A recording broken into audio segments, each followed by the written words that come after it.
Hello, nerds watching all over the internet. It is Thursday night, March 13th, and we're here for another exciting live edition of Wrestle Wrewind.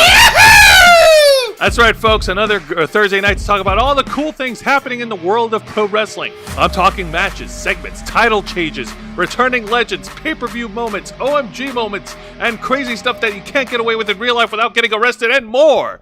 I'm your host, Jose Casabona. I'm also the host, the founder, the executive producer, and content manager of this channel. And on behalf of all of us, we appreciate all of you tuning in tonight. And joining behind the camera is the host of the Black Files, my time partner for Wrestle Wrewind, the man who puts in the hours behind all the videos on his channel every single week. Folks, get ready because this man is crossed the line, Mr. Juan Arouse. Oh no, you're gonna try to milk that out, aren't you? Why would you do that? Because it sounds better than going through the forbidden door. Why would you do that to me? Why would you make me do this? Why would you make me? Thank you for that fine introduction, Jose. Don't you ever forget the mister. And much like all our other shows, folks, we are simulcasting on YouTube and Kick. So hit the subscribe or the follow button on the bottom right corner of your screen. Click the bell icon to enable notifications. Leave your questions and comments below. We'll answer as many as we can. And if you wish to go above and beyond to support the Ravens flock, then you can become an inner flocker. And for $4.99 a month, you'll have access to all the perks that comes with our membership. Juan, tell them. Well, for all the inner flockers we've got in our chat, and I know we have plenty, go ahead and show off those lovely membership badges and custom emojis, letting everybody know that you are here to help rescue the Ravens flock from the clutches of late-stage capitalism to become full-time streamers. Since 2013, we've been working hard, staying strong, making your voice our mission. The only thing standing in our way is the fact that we have to work 9 to 5 jobs just to keep the lights on. However, there's a way that you can help save us from that terrible and abysmal fate of mediocrity and middling, mind-numbing bullshit. It involves you! Yeah, exactly. I was trying to come up with another thing to alliterate with over here, but I ran out of operating RAM in my head. All you gotta do is continue what you've been doing this whole time, dear friends. Just spread the word of the Ravens flock. Support us by liking, commenting, sharing, subscribing to us, and hitting the notification bell for all our alerts. That way, you never miss a beat whenever the Ravens flock drops a fat one for you. If you're not the committing type, then of course you can always help support the Ravens flock monetarily by just dropping us a Cash App or donating to us in our PayPal tip jar. And we'll appreciate anything that you might be able to spare, because every single penny that comes our way goes straight into back into this channel. We use it to help replace equipment or upgrade equipment or put away for hopefully a hotel room at a convention. God knows we could use the help with that right now. But truthfully, any bit of support that comes our way means a great deal. But what really helps is if you commit yourself to being an inner flocker alongside with us. So all you find folks who are as committed to us, we'll commit right back to you. So the more supporters we have, the more subscribers we get, the more inner flockers come out of that. And before you know it, we'll be completely self-relying so that we won't have to worry about working a day in our lives. Because if you do what you love every day, then you never have to work a day in your life. And we want to do what we love, which is spreading the good word of the wonders of geek culture, nerd culture, pop culture, and everything in between. With your help, we can and will succeed. You'll also get access to members first and members only content, a special discount to our merch store, link in the description below, and you get access to all of us, the Ravens flock, your favorite motley crew of nerds, here to make voice our mission by providing us your thoughts, your input, your feedback, and your ideas to better shape the future of this channel to suit your tastes and needs. Hey, up in the chat, I saw Nikki Bella up in here helping us out, holding it down, and I see Vicente Guerrero as well holding it down. Yay! Great tell, Jose. What exactly is it that we do here on Wrestle Rewind? Well, here on Wrestle Rewind, we review 3 of the most exciting pro wrestling programs in North America today. That is WWE's NXT, AEW Dynamite, and TNA Impact. All right, folks, so We're in the midway point of March as we speak. AEW Revolution has come and gone. More on that later. NXT has wrapped up their TV special of Roadblock. More on that later. And we're still continuing our road to WrestleMania. And tomorrow night we're gonna head towards one of the most historical pay-per-view events, TNA Sacrifice. I'm trying to find the Roadblock logo. Did you get one? Yes, it's there. TNA Sacrifice will be happening tomorrow night over in El Paso, Texas, the hometown of the WWE Hall of Famer, the late great Eddie Guerrero. Viva la raza, órale. Yes, indeed. Now, of course, that's a lot of wrestling to go on, and WrestleMania season is getting hot. It's getting white hot. And Juancho, we know how crazy these wrestling fans get when it comes to WrestleMania season. What can we do to match that energy? Well, it's simple, Zay. All we got to do is beat fire with fire, and by which we mean folks need to get their game on with a nice heaping helping of our partners at Glitch Energy, which is why we here at the Ravens Flock are proud to be partnered up with these guys, and we're glad to continue plugging them along because Glitch Energy specially formulated Smart Energy Blend keeps you running strong all day long with 0 sugar, 0 carbs, 0 calories, 0 lag, and 0 crash. And if you head to glitchenergy.com, do yourself a favor, sign up for them, put yourself on their mailing list, and bookmark their website, because you never know when a brand new product will be dropping like it is hot. Yes, because he's mentioning heat and temperature and all that stuff. I'm trying to match his syllables and all that stuff. Yes, I can't match that right now. As of right now, there are no new flavors out. But right now, the two popular flavors that they have on their website is, of course, the Zombie Stomp, which is a combination of cherry limeade and the Savage Serenity Gaming Energy, which is a fruit gusher. Yeah, like it's a little fruit gusher gummies. It's a fruit gusher gummies flavored, and the flavor is inspired by the gaming team called Alpha Dogs, who dedicate 50% of their proceeds towards helping in the destigmatization of men's mental health. Hey, Jose, you like your mental health, don't you? Well, of course I do. Screw you! You're not allowed to have your mental health. Oh wait, but what is this? Our buddies over at Alpha Dogs are saying no, screw you, Juan, for being mean to Jose. And for being hypocritical, too. Because you're a guy who's got mental health issues, and so is Jose, so you should be standing up for each other. Oh, yeah? Well, maybe I want to pick on my brother. Is there something wrong with that? And the Alpha Dogs will say, you're grown-ass men. You're nearly 40 years old. You need to grow the fuck up. And I'll say, nuh-uh. I don't got to grow up. I'm a grown-ass man. I can be as childish as I want. And then they'll smack me down, and they'll have me take a sip of the Savage Serenity Glitch Energy in order for me to chill out. And they'll ask me, how do you feel better now? And I'll say, I'll feel better now. Anyways, thank you for that. And of course, folks, if you go to glitchenergy.com and use our promo code FlockFuel, you'll receive a 20% discount on your order, so don't delay. Go to glitchenergy.com, use our promo code, get your hands on some Zombie Stop or Savage Serenity right now. I want to thank Glitch Energy once again for partnering with the Ravens Flock. You guys... Also, screw you, Juancho. Go choke on some chocolate. Maybe I will. Uh-huh. I got me some goofy chocolate over here. So you can't stop me. Ha-ha. Anyway, so we're going to start things off, folks, by talking about the annual TV special from WWE called WWE Roadblock. Juan, wasn't it NXT Roadblock? Well, the way they advertised it this time, like, okay, NXT is weird since they're rebranding again. And instead of advertising as NXT Roadblock, NXT pay-per-views and TV specials, they've been advertising it as WWE pay-per-views and TV specials. You know what I mean? Yeah, that is weird. They kept saying NXT Roadblock, but look at the freaking logo, for crying out loud. I can't pull up the logo until I ring the bell, Jose. Juan, ring the bell. Okay, see, there you go. You know the rules. Okay. Yeah, do your thing. Do your thing. Show the logo. And this is what I'm fucking talking about. You see, they say NXT Roadblock, so then why the hell do you have the WWE brand name? You're contradicting yourself! Yeah, I don't get it either. Sorry.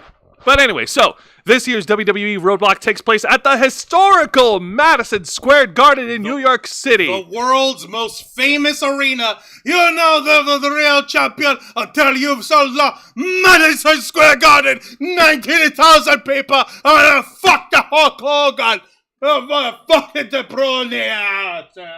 not everything is That's great. right. Madison Square Garden is one of the major cornerstone venues of professional wrestling. Lots of memorable moments have taken place over in the Madison Square Garden. After all, who could forget Bret Hart defeating Yokozuna for the WWE World Title at WrestleMania 10?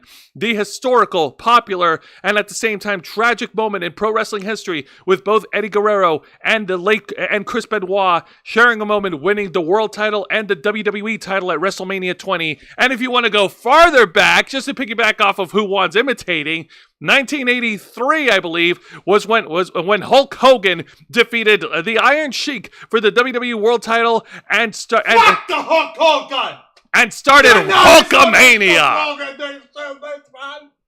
Fucking bullshit! And this is before the Hulkamaniacs found out that Hulk Hogan was getting juiced up by chemical agents, brother. Yeah, it was that was his intravenous vitamins, brother.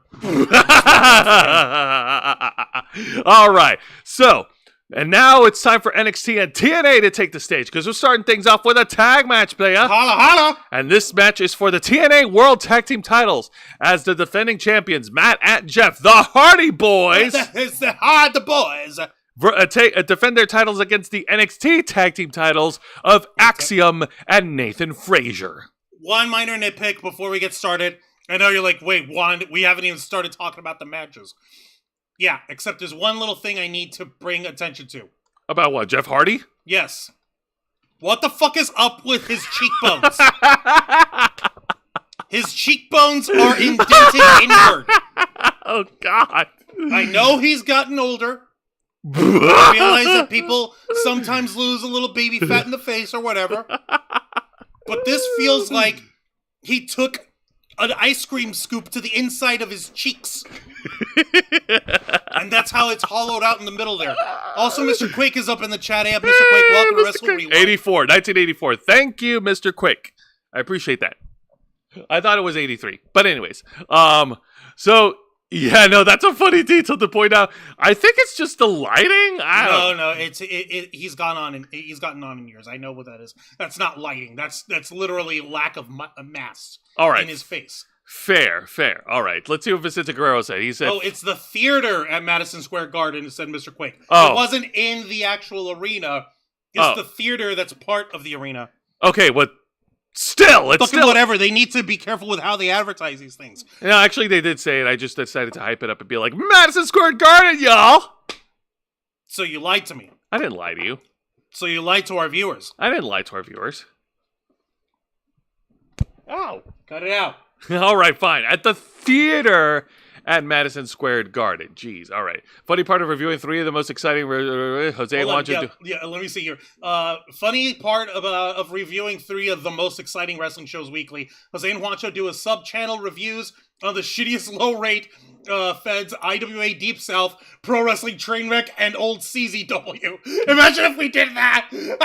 No, thank you. I don't. I need to keep my brain cells intact. Yo. I need them, man. I need them. If we can pump up to like 40,000 friggin' subscribers,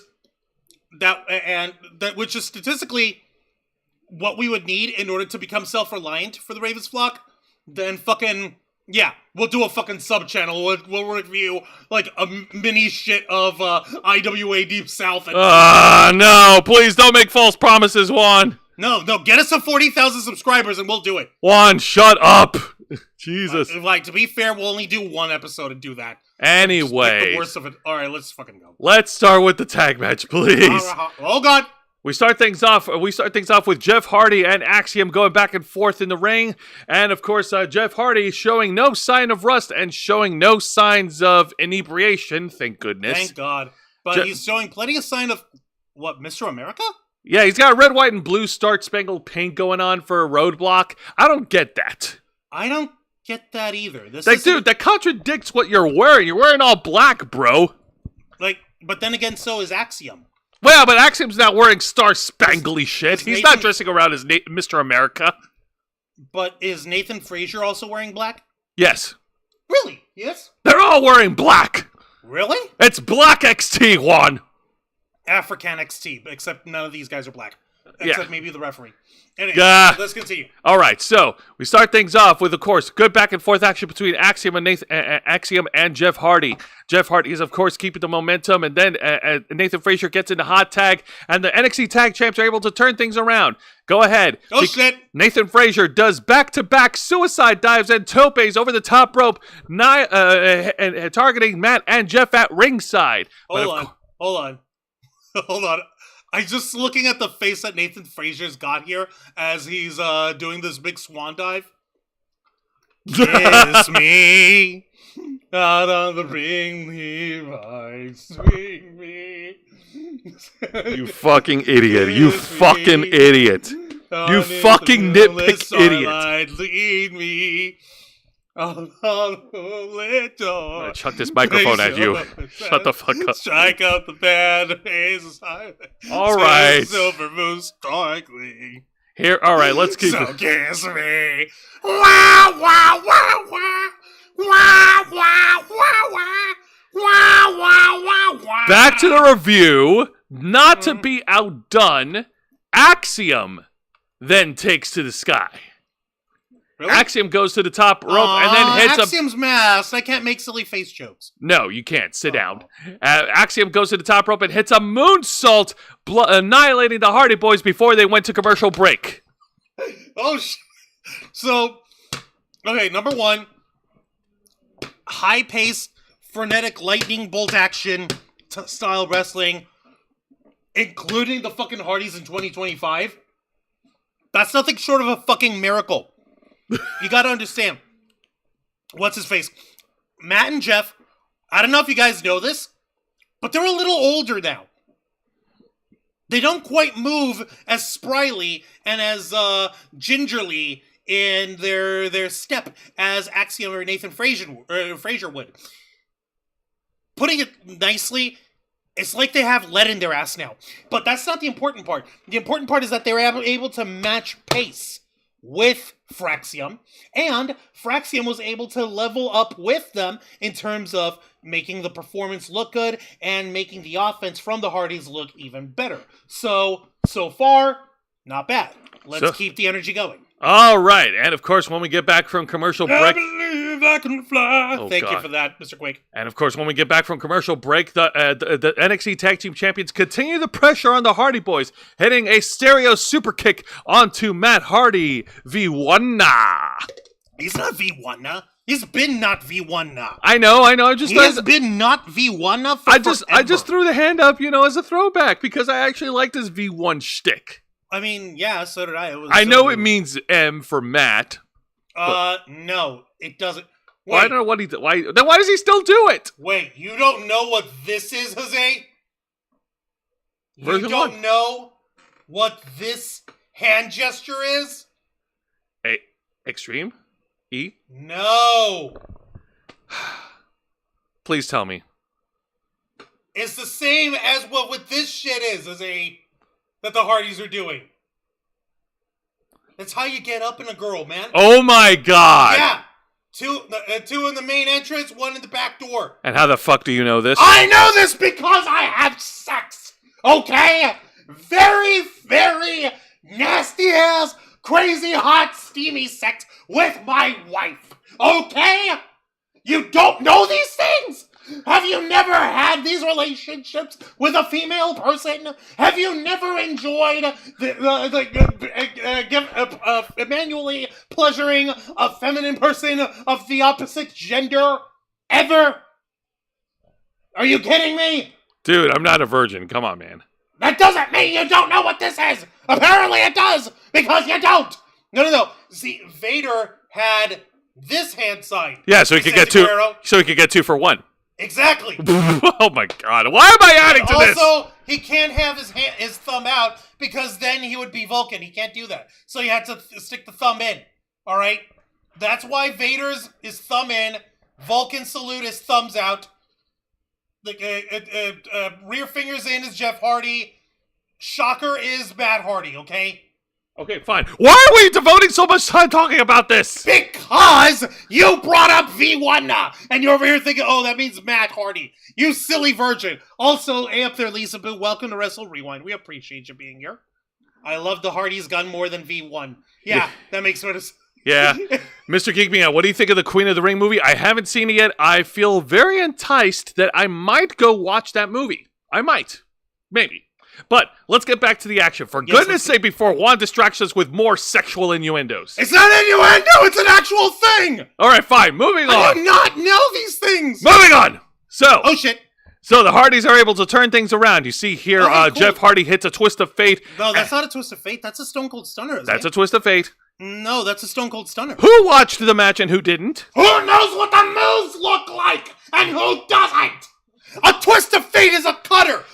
When you hit a cutter, you land flat back as you drop your opponent, and then your opponent flattens out face down too. This is a stunner, where you hit the guy when you sit out when you drop, and the guy's still in a standing position. Oh, drag his head down on your shoulder. I can't wait to show you the footage so you could look dumbfounded. Anyways, so it's not dumbfounded. It's just dumb and poor execution. I know that Matt and Jeff know how to do a twist of fate. Why aren't they doing it right? So Jeff Hardy hits his version of the twist of fate, and then version. Yeah, and then right. Can you let me talk, please? Yes. No, you went ahead. Come on, man. You interrupted me, and that's very rude. Go back. Okay, sorry about that. Not Thank on you. purpose. Yeah, please dial it down. Never. All right, so Jeff Hardy hits his version of the Twist of Fate. It did do a pretty good combination. Jeff hits the Twist of Fate, and just as Axiom's about to fall down, Matt Hardy intercepts him and drops him with the neck breaker from behind. Very nice. That's what I was going to say! All right, well, here's the problem. You don't try to fucking... listen, I want to make sure no one is saying that we're biased one way or another, except for the fact that Tony Khan's a coked out dweeb. So if I'm calling something out, I've got a good reason for it. This does not look like the Twist of Fate. The Twist of Fate is a cutter, not a stunner. Anyways, let's move on. All right, continue with the match. You're going to make me kick grass later, Juan. Yes, kick some grass. Anyway, but of course, Axiom was able to turn things around in a spectacular way, taking, first of all, thwarting Jeff Hardy's earlier attempt at a Swanton bomb and hitting a Spanish fly from the top rope. Yep, share it. Oh shit, it didn't end well there, though. Yeah, no, it didn't end well. Jeff Hardy then tried to rebound, go to the top rope, and hit a Whisper in the Wind. That twisting senton that he does, that looks fucking cool. And then, don't share that yet, because there was a miscalculation in this match. For Axiom, we're able to regain the momentum in the match, but Nathan Frazier, he was trying to go to the top rope, and he was trying to go for like a diving kick onto Jeff Hardy, but Jeff Hardy was able to duck out of the way, and Nathan Frazier accidentally hit Axiom. Aw, damn! Oh my god. Okay, if you guys may or may not remember, Frazier and Axiom have been dealing with on again, off again, miscommunication, misfires, accidentally botching on each other without meaning to. And yet somehow they're still able to prevail as tag team champions. True, but then again, this is them repping NXT and taking on the TNA World Tag Champs, so they needed to get their game on, and they might have missed. Yep. Which leads to this awesome combination with Jeff Hardy grabbing Axiom, that's Matt. No, Matt Hardy grabbing Axiom, who is dazed and confused, and hits the proper Twist of Fate. See? Because here Matt Hardy landed flat on his back, didn't he? And then... Yeah, that's Jeff proper cutter. Then Jeff Hardy goes to the top rope and hits the Swanton Bomb for the team to pin and retain. Your winners... And still, the TNA World Tag Team Champions, the Hardy Boys. Fantastic. All right, so can never take it away from the Hardys, except for Jeff, who still hasn't learned how to hit a proper cutter all these years. But, oh my god, his cheekbones. Now I can't unsee it. See, now you can't unsee it! You can't unsee it now, can you? Now, other than that, Axiom and Nathan Frazier still have that little kink to work out of their relationship, so that's suppressing. That's a little sad, but at the same time, it's not to say that they didn't put on a fantastic performance and a fantastic job taking on the Hardys. They're the greatest of NXT, and the Hardys are the greatest of TNA. and one of the greatest of all time. Of course, and it's also an incredible battle of like generations. You know, the best of the Attitude Era tag team division of the Hardy Boys clashing against today's one of the greatest tag teams in our modern era. Exactly. So yeah, it's just it's an excellent exhibition, and I'm glad to see that both of them put on. But it also pushes forward the Axiom and Nathan Frazier storyline a little bit, just a little, because we haven't touched on that for a long time, have we? No, we have not, and I'm glad that we're talking about it tonight. Yeah, let's see here. Okay, Bullet Club. Okay, I saw that. Lisa Boyan, Vader took Star Trek. Yeah, and then he tucked his thumb in. That's how you don't get the Star Trek one. Vicente. Let's Jeff see. Hardy with a hot topic stunner. Fuck off. See, and what's her face? They're over here telling me that it looks like a starter too. Like, Juan, I would have forgiven you up until... Wake's right, like, looks like a starter to me. See? That's because the picture captured it like that. Did he fucking sit out? Or did he flat back when he hit that? He sit out. Then it's a stunner. All right. Let's see here. Carl Weathers, rest in peace. Yeah, no, you're right. Love the Angelic Diablo, Matt Hardy. Axiom face looks like Wish version of Ronaldo. Oh my god, what the fuck? Damn. As the tag team, Rushmore and Dudleys and Road Warriors and Steiners. I would say the Dudleys, the Hardys, and Edge and Christian. Yeah. The Road Warriors, yeah. Yeah, Road Warriors deserve it too. All right, so yeah. All right, next match? Next match is a one-on-one contest, and this one is for the NXT Championship. As the top champion himself, the ruler, the conqueror, the bringer of war, the mountain you cannot climb, the great Obafemi, defends the NXT Championship against the TNA X Division champion, the 5-star athlete, Moose. The man who runs the system. The face of the franchise, as he keeps calling himself. Shane Douglas is still alive, right? Yes. So, what the fuck? Why is No. Shane Douglas is just the franchise. Yeah, but if he's the face of the franchise, does that mean that Shane Douglas is doing blackface through him? Wow! You're an asshole tonight. Yes, I am! I'm the fucking heel-ass color commentator for you here. I'm fucking hamming it up. And besides, it writes itself. Alright, so big beefy men beefing around, beefing with each other, slapping beef. Let's go. All right. So, yes, Moose versus Obafemi for the NXT Championship. I'm ashamed that this wasn't also a winner-takes-all, but it is what it is. And Moose, of course, let's not forget, despite his size and his power, he's also very agile for his stature. Hold on. I know you don't like it when I distract over here. A lot, but go on. But...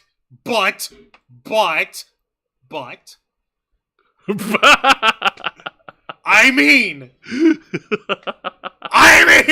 jeez. I 0 out of 10, no notes. Excellent. I'm sorry. I can't help it. I have to. God damn it. Juan, I think you're too high tonight. I'm not even high to begin with. I haven't even began puffing or anything. Oh, besides which, like if you were to bring me these kind of photos for stuff from AEW and TNA, I'd be cackling my cockles off there too. Yeah, right? fair maybe enough. The sub-cockle area, maybe the bladder, maybe the kidneys, maybe even in the colon. We don't know.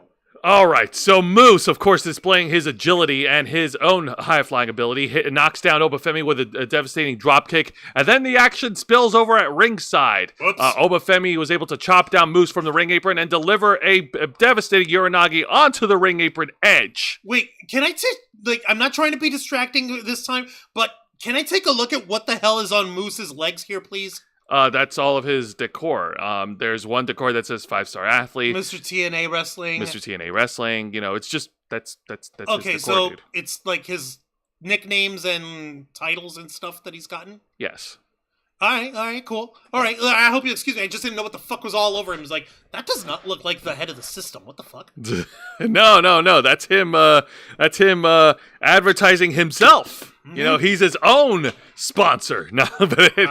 Nigerian Titans. Yep, you're right about that, Mr. Quake. Could you imagine if Moose had like freaking Slim Jim or freaking Jimmy John's as a sponsor on his pants? Oh my lord, that'd be hilarious. let's see if he sent it. Moose has a sort of concentrating look in his eyes. Good on him pulling off standing drop kicks. Hell yeah. That takes a lot of agility and a lot of mobility, and like as Ace points out, big man being able to move that quickly is batshit insane, which is why it fits that he's the X Division champion. Mr. Quake was pointing out how like X Division used to be like the cruiserweight of TNA, and X Division moves like a light heavyweight. Yeah. Yeah. Like, just imagine that. Also, Mr. Quick, not exactly like Brock Lesnar. I would go so far as to argue that Moose is more athletic and he's in better conditioning shape than Brock Lesnar. Yeah, I would say he's got the size and strength of Brock Lesnar with the agility of Shelton Benjamin. Precisely. Now, getting back to the match. As we get back from commercial break, not to be outdone, Moose is able to turn the tables on Obafemi and deliver a Uranagi of his own in the middle of the ring. Yep. But then, in a series of back and forth action between the two Nigerian Titans, Obafemi was able to catch Moose off guard and hit a devastating pop-up powerbomb, or as he calls it, the fall from grace. But Moose was able to kick out after 2. Oh, you gotta be fucking kidding me. Yes, the match must continue. God damn, what the hell? And continue it does. And let's see here. Yep, keep going. Oh, God. Yeah. Hey, you remember that spot we talked about a couple weeks ago where Obafemi like hulked up after being big booted? Uh-huh. Well, we got that again. Oh, did we? On Roadblock. Okay. Yeah, it was cool, and it was awesome. Was it enough for Obafemi to fix his knee pads? Ha! Very funny. No, he's Ric Flairing his knee pads. They're all the way down to his calves. That's intentional. Seriously? Yes. But I'll tell you what else is intentional. Destroying the announce table. Oh, boy. Like Moose did by planting Obafemi with a Uranagi through the announce table. Ooh. Oh, yes. And then Moose delivers a devastating German suplex on Obafemi, and then drags his carcass into the ring. And then, with his carcass still in the ring, Moose delivers a devastating power bomb to the NXT champion. Shit. And then that doesn't look good. And to wrap it all up in one big red and yellow TNA bow, Moose then runs at high speed, delivering a spear. But the NXT champion kicked out after 2. You're shitting me after all that? Smash him through the table, fucking hit him with a fucking power bomb, hit him with a fucking spear, hit him with a big boot, fucking Uranagi, and Obafemi still kicks out? That's right. Bullshit and shenanigans. What kind of cereal is he eating? Moose tries to go for another spear again, but Obafemi was able to intercept him in time, and he plants him for a second fall from grace powerbomb to pin and retain. Your winner, and still the NXT champion, the great Obafemi. Fuck. God damn, this is ridiculous. Oh my god, this is absolutely insane. I love it. I love this match because, man, it has been a long time coming. I know I've said this for many years while reviewing TNA on Wrestle Rewind, that Moose definitely belongs in the WWE platform based on his size and his abilities, and I'm so happy that he's getting his due at Madison Square Garden of all places. The theater. Excuse me, the theater at Madison Square Garden. The theater at Madison Square Garden. You nitpickers. Excuse me. But my point being is that this has done wonders for Moose. It puts him on the WWE spotlight, and the WWE will take notice and will follow him and might sign him up to their company, just like they did Jordan Grace. As for Obafemi, this adds more credibility to him as NXT champion. Moose and Oba should have been tag team. What if we had Nigerian Nation of Domination? Oba, Nigerian Nightmare Femi. I get what you mean. Nigerians are tougher, unlike Ghanaians. I'm just saying. And Vicente is saying, Mr. Quake should like this. The natural disasters, earthquake and typhoon are going into the WWE Hall of Fame. Yay! Yes, Obafemi should not have taken all that and still kicked out. Oba is cool, but some no selling is not cool. Yeah, I get what you mean. It's like it can feel like too much. And Mr. Quake, first Izzy and Obafemi and Moose. Nigeria is cooking, and I'm jealous. Oh, goddamn. Yes. So Juan, your thoughts of the NXT Championship match? Very cool. I'm digging it, and I'm all for it. And I now that Vicente puts it up, yeah, that much laying in on him and no selling feels a little bit. I guess they're trying really. I guess WWE is trying really hard to emphasize that. Yeah, no, Oba Femi. But you gotta make Oba look really strong. You said it, not me. Yeah, I said it. Anyway, so now let's get over to the exciting segment, and this is what comes up before the NXT Championship match because Oba Femi got a personal ovation from WWE Hall of Famer. Before or after the match? Before the match. It's from Fine. A seal of approval from WWE Hall of Famer, multi-time world champion, the Phenom, The Undertaker. Bong. Why you gotta black me out? Put me back on! Bong. Let me go! Let me go! Bong.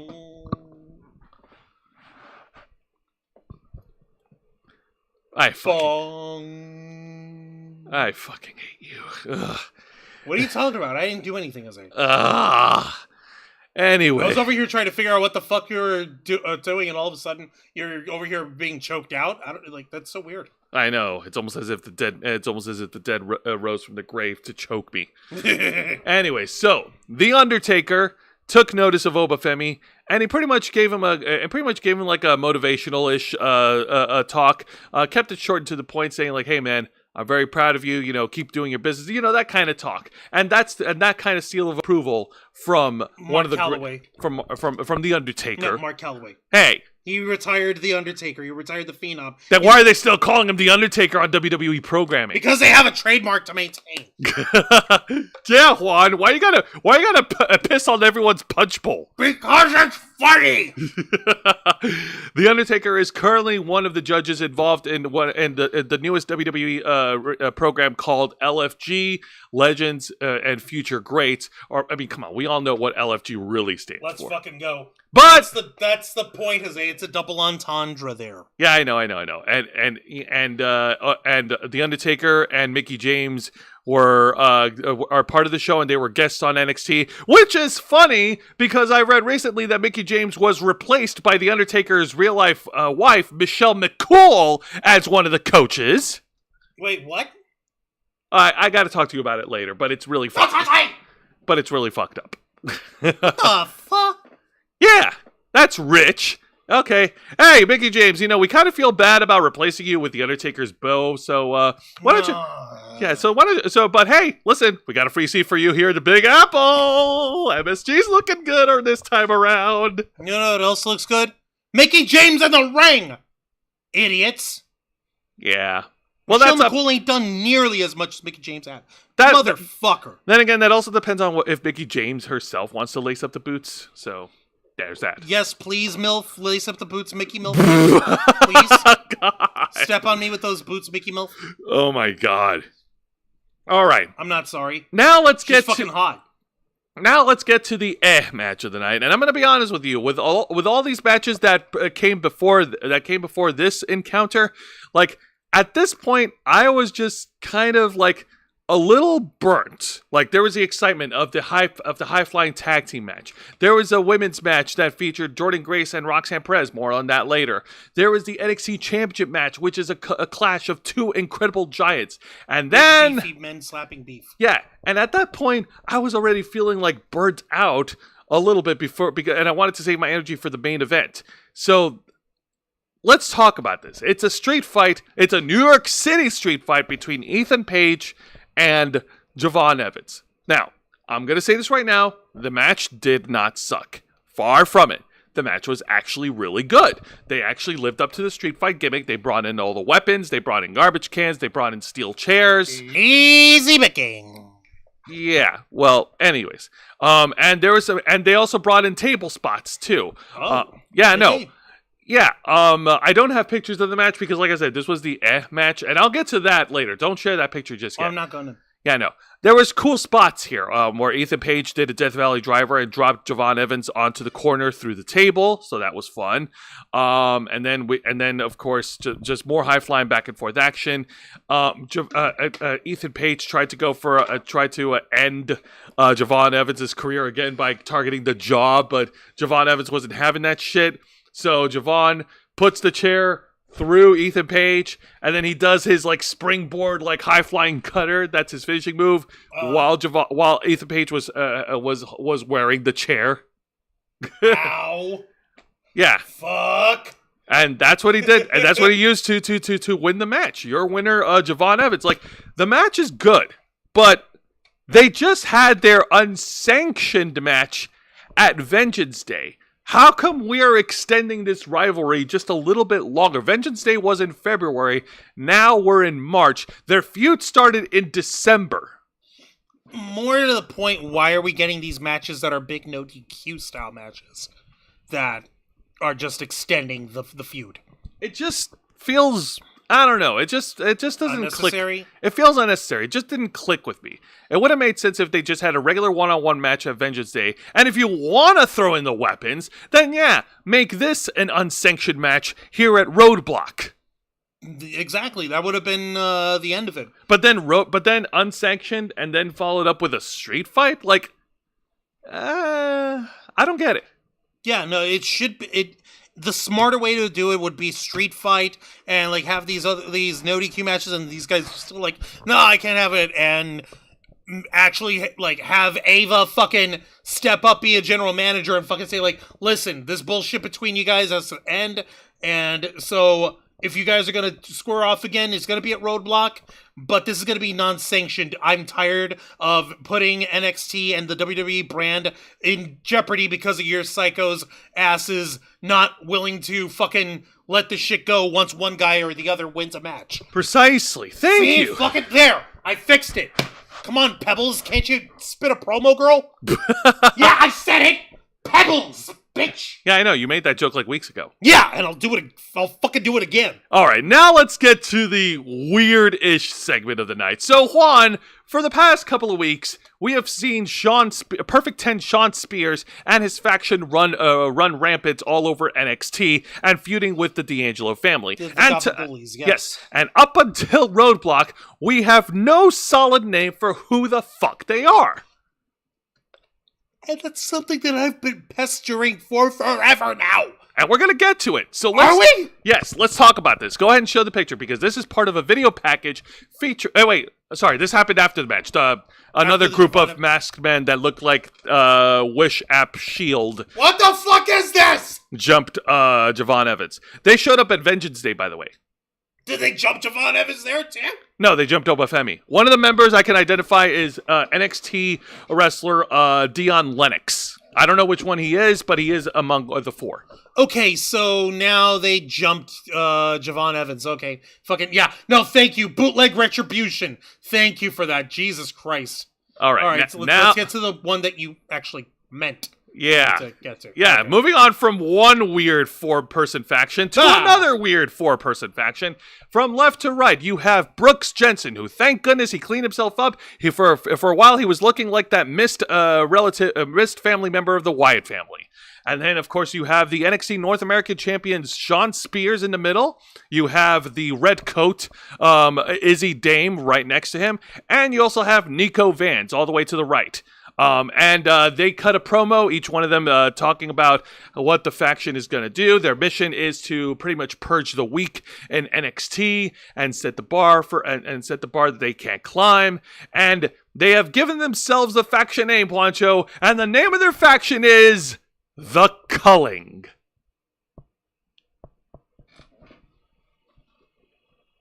No, Jose, give me the real name for the faction. What is it? The Culling.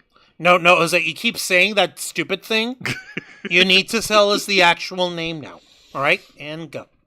The Culling. That's a lie to me! That's stupid! That is stupid! Stop being stupid! This is a hot tag. What are they culling? Who are they culling? Why are they culling? Are you hot tagging? No, I'm not hot tagging. What the fuck, man? I fucking wait around for like 3 weeks or whatever, and all of a sudden, this is the best they can come up with. Would you like to know? Since I know you have trouble with words sometimes. I know what culling is. I used it as one of the terms back when I was talking about the WWE releases. Yeah. A reduction of a wild animal population by selective slaughter, or the action of sending an inferior or surplus farm animal to be slaughtered. So, what? These guys are farmers now? I mean, Brooks Jensen looks like a farmer. if he didn't cut his hair, the joke would have been on the nose. Let me take a look over here in the chat before I continue, because I gotta catch up. Mickey James is ex-Psycho. Yes, she's right. You're right if you said that. Oba getting a respect talk from Taker is sort of a callback. Taker did that with John Cena and Bobby Lashley. LOL, part of was Cena said, "You and me used to be like that," right after Taker talked to Bobby Lashley. Yeah, I remember that. All Ego's attire was good. Mickey James lacing up the boots could still be good, says Vicente. Mickey being naked on screen would be better. And of course, Nick Aldis not trying to kick my ass. I mean, no arguments here.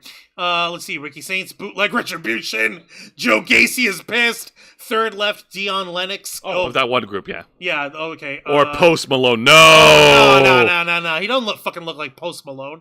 Izzy Dame serves us. Oh, take a look at this, babe. Yeah, Wyatt 2.0. No, not by a long shot. Seriously, they could have gone with so many different ideas, and they chose the culling. You know what? I shat on the metaphor for being a really bad stable name at the beginning. Guys, I am sorry. I apologize. I apologize to every member of the metaphor. Yeah, like I'm not gonna apologize either. I still think that's kind of dumb. But it's better than this. This is right up there, though. This is fucking right up there. So the cult faction, nice. No, the culling. Hi there, K-Storm. Popping out of her tent. In fact, let me get some sort of word association from K-Storm through their audio reaction. The culling. The fuck? Moving on. All right, so. Okay, so that was it. There was their promo announcing themselves. But you know, Juancho, don't feel bad, because I'm going to give you a little treat. I don't often do this, because I do have a pay-per-view to talk about. Treat? But before we get to the main event of Roadblock, I'm going to give this honorable mention, and the honorable mention goes to Jordynne Grace versus Roxanne Perez, two crazy-ass Texans fighting each other. One of them's from Laredo, the other one is from Austin. What do they have in common? They both wail at each other like pissed-off teenagers.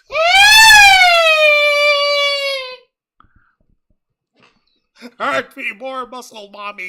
Yes. It was an incredible one-on-one encounter. Great match, obviously battle between big and small, but they made it work, and it was amazing. How much smaller is Roxy compared to Jordynne Grace? Because Jordynne Grace is a muscle mommy, but she's also shorter. Like, her and Jonathan Gresham are the same height. Her and her husband, Jonathan Gresham, is what, 5'7", 5'6"? Something like that? He's a short king, right? Hang on. How tall is Roxanne Perez? 1 inch tall. 5 feet 1 inch. Yep. For Roxy. How tall is Jordynne Grace? Jordynne Grace is 5 feet 3 inches tall. What? Bullshit. 2-inch difference. But definitely a lot more muscle mass than Roxy. Bullshit. But anyways, that goes without saying. I mean, the muscle mass. But yeah, an incredible one-on-one encounter. An incredible one-on-one encounter between Jordynne Grace and Roxanne Perez, which saw Roxanne targeting the knees of Jordynne Grace to try to knock her off balance. Jordynne Grace was able to fight back despite the disadvantage of her knees. And near the end of the match, I think there was an audible that they called. Roxanne was trying to go for her pop rocks, but she accidentally slipped up and she tried to turn it into a backslide pin, but that didn't work. And then Jordynne Grace was able to reverse it and turn it into the Juggernaut Driver to pin and win. Your winner, Jordynne Grace. But yeah, that deserves an honorable mention. Do you feel better? Yes, I feel much better. This helps, and this pleases me in the best way possible. No, I'm kidding. No, it sounds like it was an excellent match over here. But truthfully, I honestly thought that Jordynne Grace had a much larger fucking height difference between her and Roxy, because Roxy's fucking tiny. Fucking help me, like... I think it's the boots. I think because the boots do add an extra inch. How many inches are in those boots? Is she wrestling in platforms? Okay, Jesus, Juan. She's not going to the club. You can find me in the club. Show me what you want, mama. I got what you need. You end up hitting buzz, and then have sex, and then making love. So come and give me a hug. This fucking horn dog. I work with this guy. Yes, you do. Anyway, so K-Storm's going back in her tent now. And now it's time to talk about the main event. And this one's is for all the marbles, not for Juan's marbles, because he's lost them a long time ago. Yeah, I lost mine. This Because I have them.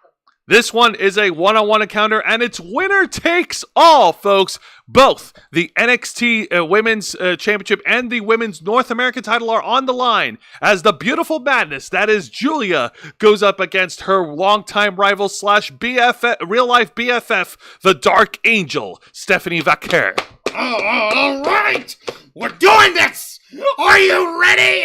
Can you feel it, Mr. Krabs? Can you feel it? I can certainly feel it, and there is a story behind Julia's part in this whole match, which we are going to get to later, but let's talk about the main event. Both these women, of course, first they start by shaking hands in respect, because, of course, they're friends. They're friends, and they're honorable!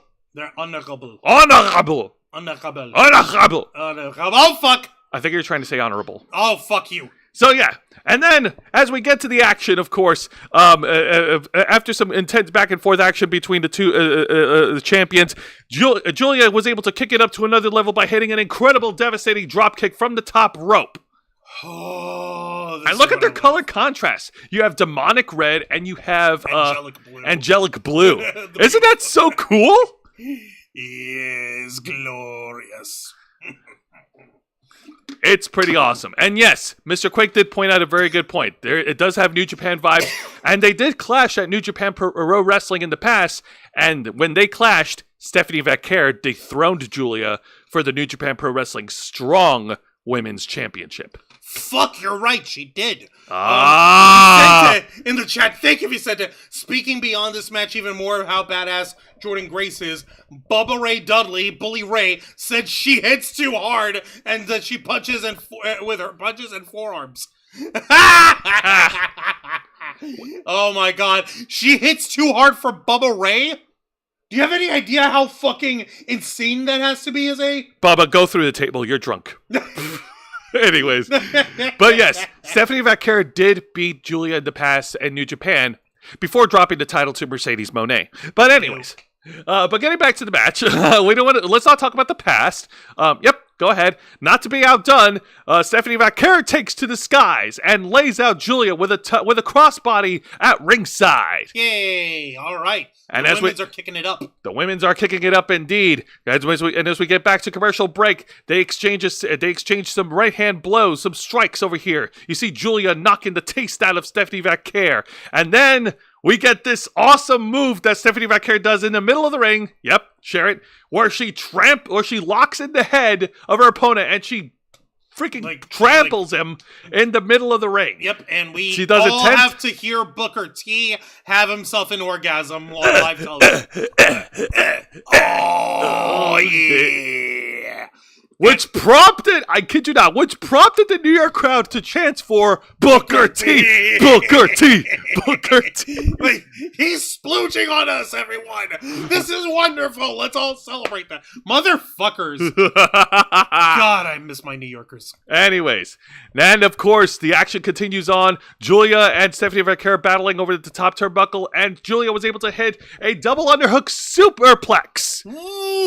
Yes. Okay, that leaves zero room for safety. Also, I did not realize that Stephanie Vaquer brought some cake along for this match. Yes, she did. I would like to have some of that cake sometime. You know what they call it, Juan? What? Devil's food. Hey, more cake. Yes, more cake indeed. Is that a Michinoku driver? It's a hammerlock Michinoku driver, a variation of it, but Stephanie Vaquer was able to kick out after two. And after some more back and forth action, we get to the final moments of the match. So, let me walk you through.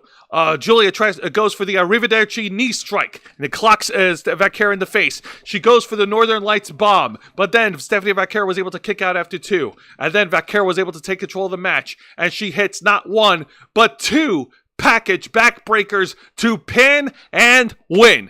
your winner.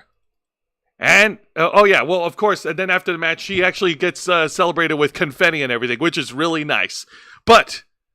And that's the kick that she delivers before she finishes her off with the double finishing moves. I forgot I downloaded those pictures. Why didn't you freaking say so? Oh, yeah, actually, go to the one before that, because I actually want to talk about that. So right here, she did hit a package backbreaker, a first attempt, but Julia was able to kick out. So she goes to the top rope and hits a spiral tap, and then, as she hits the ground, Julia was able to intercept it and lock in a triangle chokehold. Okay, so that's how she ended up in that. I remember that. And then, after that, Stephanie Vaquer delivers a devastating kick, knocking out Julia. She hits the package backbreakers. Then the next thing you know it's Goodnight Irene. She wins both belts. They celebrate with confetti and glory. Your winner. And now, NXT Women's Champion and NXT Women's North American Champion, the Dark Angel, Stephanie Vaquer. Fucking believable!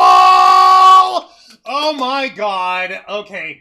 I know I was crapping on Booker T for having a jizz attack live on air, but with these women in the ring, I don't blame him. Would you rather him say shooky ducky quack quack?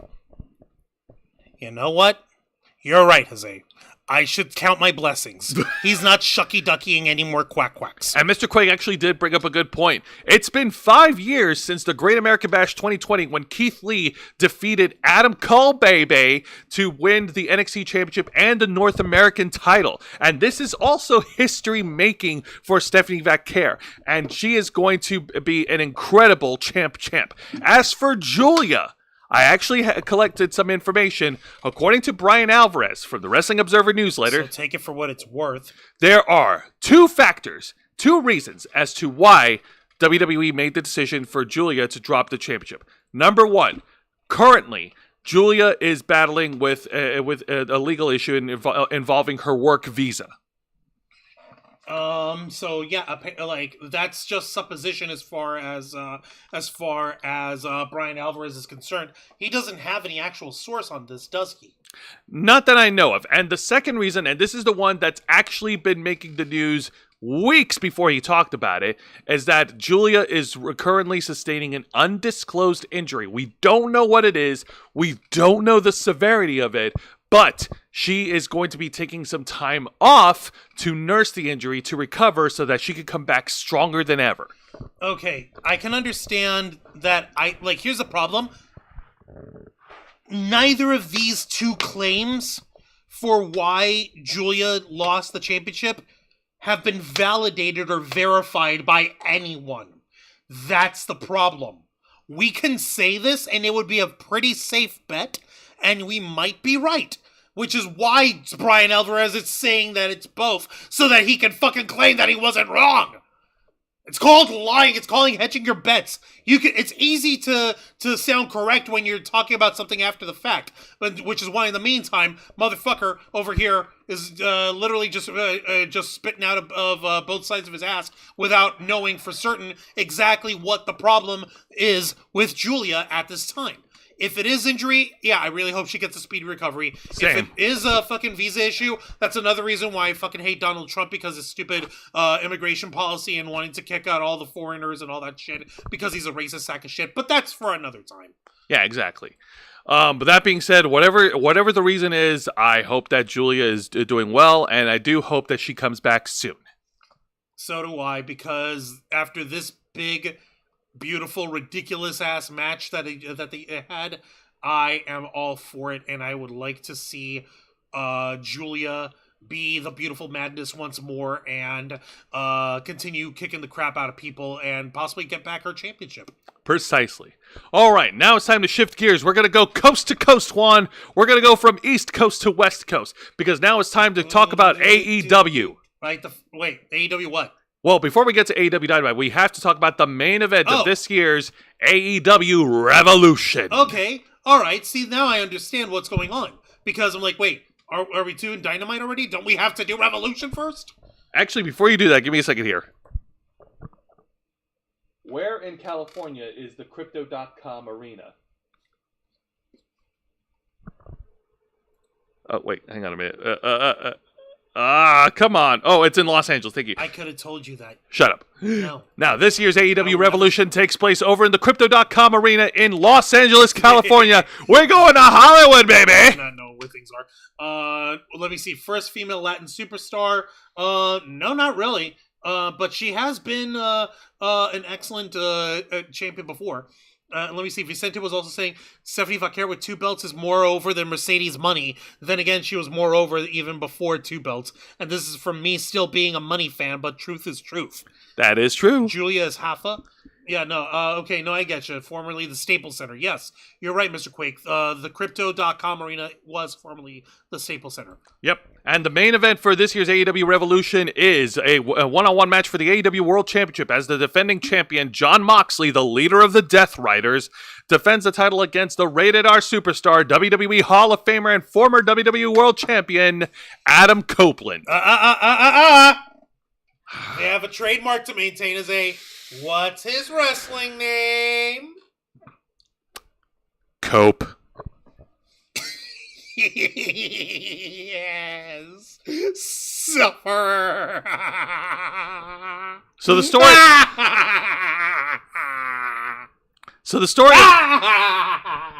Anyway, so the story of this match is that for the past couple of weeks, Adam Copeland has been systematically taking out one member after another of the Death Riders just to get Jon Moxley alone. And Jon Moxley is not only alone, but he's displaying more signs of like paranoia as he makes his way to the ring, much similar to heel Stone Cold Steve Austin in 2001 when he was the leader of the Alliance. And I don't say that as a compliment. No, I was about to fucking say, as you're really trying to compare Moxley to Stone Cold? That's a fucking insult to Stone Cold. No, man. to paranoid heel Stone Cold. That's not a compliment. That's an indictment. Ew. All right, so. Oh, God! All right, now, actually, before we get to that, before we get to this awesome, cool spot here by Adam, these two guys spent the first 5 or 10 minutes just exchanging right-hand blows. So they strike, and they strike, and they strike, and they strike, and they strike, and they strike, and they strike, and they strike, and they strike, and the fans got bored of that shit. Apparently...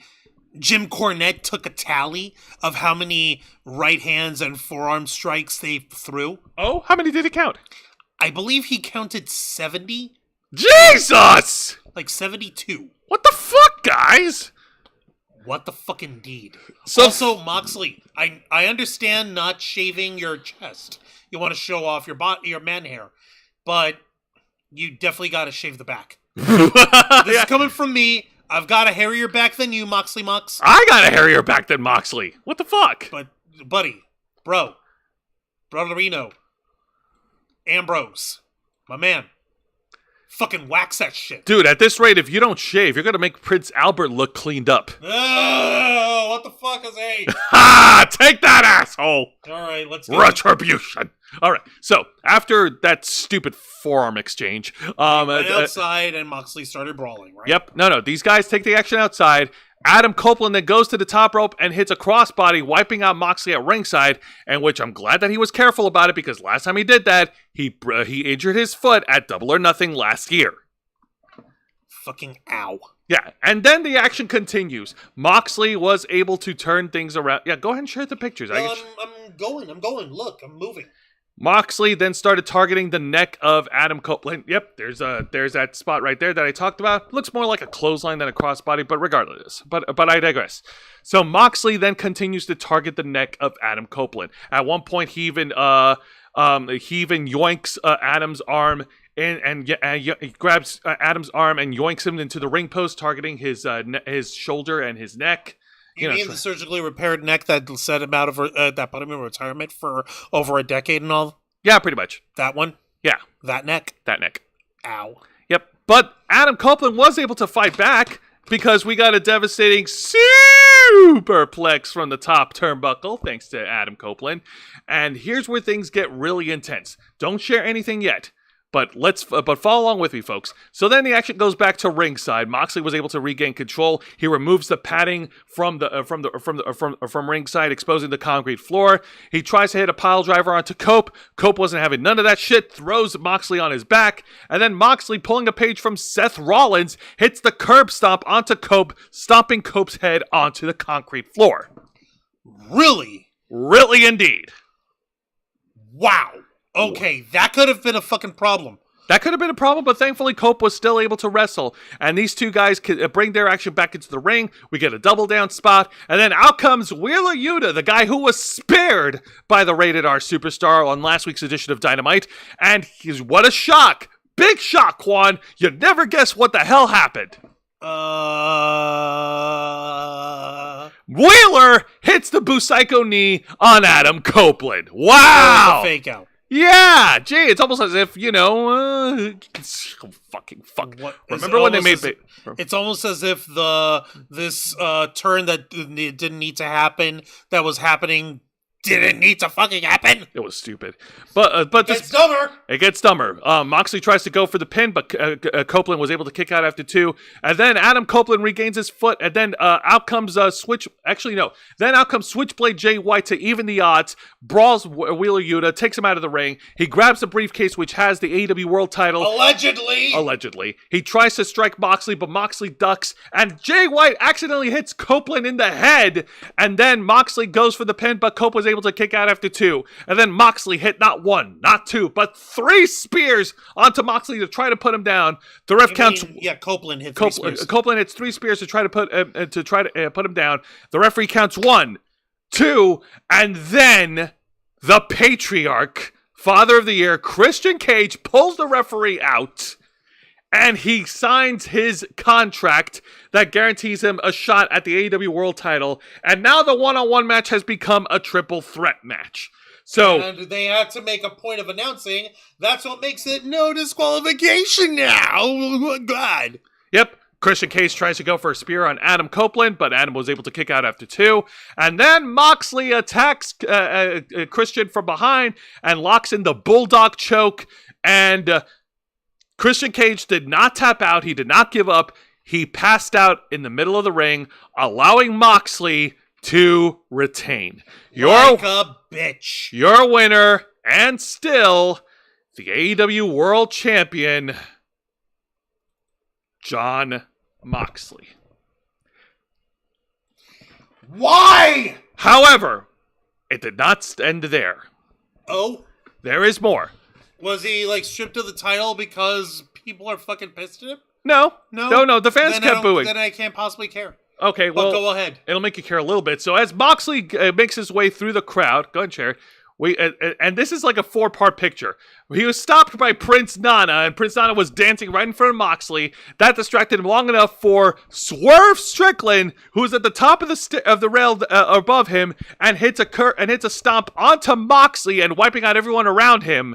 And the fans were cheering, and they were popping for Swerve's spot. And Swerve recently won his match against Ricochet, so he's the number 1 contender for the AEW World title. And that's where we end as the show fades to black. So, gotta love this shit. Whoops. Yeah, no. This is... What the fuck happened? What are they doing? Okay, on the one hand, I get it. Yeah, we got our new number 1 contender, and Prince Nana he's dancing. He's being our dancing fool, and he's celebrating that his boy Swerve Strickland won the match. But come on, man. Why did Moxley stop and just stare at him? Why didn't Moxley try to attack I'm the champion, get out of my way or I'll beat your ass, or whatever? And that would have fucking had Prince Nana oh, by the way, bitch, look behind you. Yeah, Moxley, why didn't you go full romper stopper, huh? Because he'll never get rid of the racist allegations here. All right, so let's talk about this match. This was fucking horrible, and they were so close to saving it with Christian Cage cashing in his opportunity, but they fucking were able to throw that into the mud. Listen, I wrote out literally as we were in the middle of dinner while you were explaining this shit to me. Actually no. No, this offends my sensibilities as a writer, as a filmmaker, as a storyteller, as a professional in entertainment. Well, not a professional, but an expert. You know you want to. It's been a long time. Hot tag to Juan. Goddamn right. Give me that shit. Give me that shit. Get over here, fool. Sucker. Get up in this shit. And take your stupid ass blanket with you. All right. Hang on a minute. Let me get in there. Get in there. Yeah, that's what she said.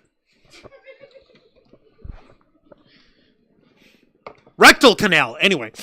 Hi there, folks. Juan Arouse here, one of the heads of the Ravens flock, tech guru of the team, host of the Black Files, and Jose's tag team partner here on Wrestle Rewind. Now, where do I fucking begin with this shit? They're bored of you, Mox. It's over. It is done. And we're not saying that you're over. We're not saying that the Death Riders angle and storyline of your faction is over and that it's popular. It's not. It is dead. It is Old Yeller. It is fucking is Seabiscuit over here. It's Free Willy before he managed to get him into the beach, and Michael Madsen, his adopted son, almost got smushed in the fucking movie. All right, you remember how Willy the whale was fucking like feeling sick and stuff because it was stuck inside the tank? Yeah, you remember that? I remember that shit. Yeah. That's what the Death Riders is. You're on death's fucking door. And I'm not saying this because I don't like Moxley as a person. I'm sure he's a nice guy, but you got to get out of your own fucking way, man. You have got to fucking realize when something ain't working and you need to fucking shuffle away from it. Learn to let go of your ego enough to fucking step away from a bad idea no matter how in love with it you are. And it's not because you actually, yes, you have shitty ideas, Mox. People had gotten sick and tired of the Death Riders by the time you decided to change their name to the Death Riders. Because when you took over and you had basically bastardized what was left of the Blackpool Combat Club and just renamed them the Death Riders. And yeah, that's when we started calling y'all the Whitepool Combat Clan, because your motherfuckering was really inspired by Romper Supper of young Russell Crowe playing a fucking neo-Nazi. And you want us to think that you're cool for that? No, you're fucking stupid. If you're not going to play into the angle of being a racist in the fucking thing full bore, then it ain't fucking doing. And don't come at me with this shit like, oh, well, you don't understand the creativity. I've been suffering the creativity of one John Moxley this whole fucking time, as well as the fans who are in the AEW crowds over here, the dwindling tiny-ass crowds that you're over here throwing your whole ass into. You ain't fucking trying to make sense. You're just trying to jerk yourself off on national television. That's what you're fucking doing, Moxley. There was an audible groan because after you got the review and everything, I managed to find footage of people in the arena while the match was going on, and there was an audible fucking groan 2 times. Yep. One, when you kicked out after Edge's last attempt on your ass, after all the crazy dumb shit you were doing. And 2, when Christian Cage passed out in your bullshit chokehold. Nah, buddy. They're not gasping in disbelief and booing in discontent of your horrible and evil bad guy persona who's nebulous and your fucking motivations and shit. To this day, no one fucking knows or at this point even cares about what the Death Riders are trying to do, other than we're gonna run roughshod over everyone because our leader is a world champion. You needed a little something more and you didn't fucking give it because you didn't have that thought through enough, because you don't know how to get away from your own fucking ego. Cara de verga, ¿qué tipo de hijo de puta eres? ¿Qué tipo de imbécil eres? What kind of imbecile are you that you can come up with an idea a germ of an idea and throw that shit out without letting it bake, without letting it cook, without actually getting input from, God almighty help me, from your boss, Tony Goddamn Khan. Maybe if your boss had a little more testicular fortitude in him, he would actually be able to fucking tell you, hey, this idea isn't working, or hey, let's adjust this so that we can make this idea work. But no, he doesn't fucking have that. And you are so goddamn pea-brained and so self-assured at your own fucking greatness that you're telling cinema and art. To this day, people, and I can't believe I'm saying this shit, the world of pro wrestling, the fans and everyone, they owe Brock Lesnar and CM Punk an apology for how they shot your sorry bitch ass down. It's embarrassing. Your ideas are mid at best. And it's not because it's not a good idea. It's because it's a good idea that has potential, but because you don't know how to fucking execute. You don't know how the fuck to get to your... Look at this shit, I'm knocking over our glitch tubs because of your ass. It's annoying. You don't get out of your own fucking way. You don't fucking let something breathe. You can't come up with a thought fully formed because you're too busy sniffing your own fucking farts. You're a bad fucking beer gut away from Chris Jericho. Fucking idiot. Fuck you, Moxley. Tag in. Okay. Stupid ass. Ass. Unbelievable. It's embarrassing. It's a fucking joke. And I feel bad about talking about it because I'm still a fan of Adam Copeland, or rather Edge, whatever he calls himself these days, and he is involved in this crap. Yeah. A triple threat match booked on the fly that nobody asked for. Who does Christian think he is? Charlotte Flair? It's crazy that Edge is a jobber in AEW. Cringe. Awesome. Yeah, no, you're right over here, guys. Or Terry Funk. Hot tag for AEW. This is John Moxley is a desperate man. Juan is definitely pissed he's speaking Spanish. Tony Khan lacks backbones, along with a dick. And Paul Heyman too. And now I understand why Punk left AEW. Say me too. If Mox booked this ending, I almost wonder if Mox was a Vince Russo fan of WCW. Oh God. I wouldn't be surprised. All right, let's move on from Revolution. And the thing is, and there's another criticism. All the other matches at AEW Revolution pay-per-view event, like, I got a chance to look at clips of them, and they were spectacular. They were great. I dare say, better than the main event. Any one of those matches could have been the main event to send the fans home happy. Ricochet versus Swerve, that could have been a main event. Kenny Omega versus Takeshita for the international title. That could have been the main event. Freaking the steel cage match between Will Ospreay and Kyle Fletcher, where Fletcher got his dick caught up with fucking thumbtacks. That could have been the main event. The Hollywood ending with Toni Storm versus Mariah May for the AEW Women's World Title. It says it right there. The Hollywood ending. That could have been the main event to send the folks home happy. But Moxley's going to be having this critical match over here, and we're going to be real the championship. Where does it stand right? Oh my God. That was so... It's so infuriating at how how AEW were fucking dropped the ball on that, Juan. Again, we have an idiot at the helm. Tony fucking Khan's an idiot. And we also have idiots trying to push their politic and push their ideas. Fucking stupid. Anyways, all right. So now let's get to the fallout of AEW Dynamite. Let the fuse hit the boom dynamite. This week's Dynamite takes place over in Fresno, California, not too far away from Los Angeles. And we get an opening promo from the newly crowned AEW International Champion, the Best Bout Machine. Hold on.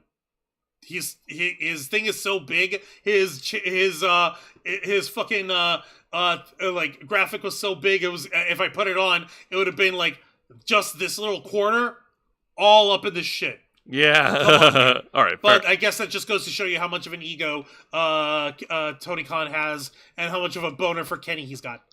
So anyway, the AEW International Champion Kenny Omega opens up AEW Dynamite. The fans love him. The fans all congratulated him for winning the international title. You deserve it.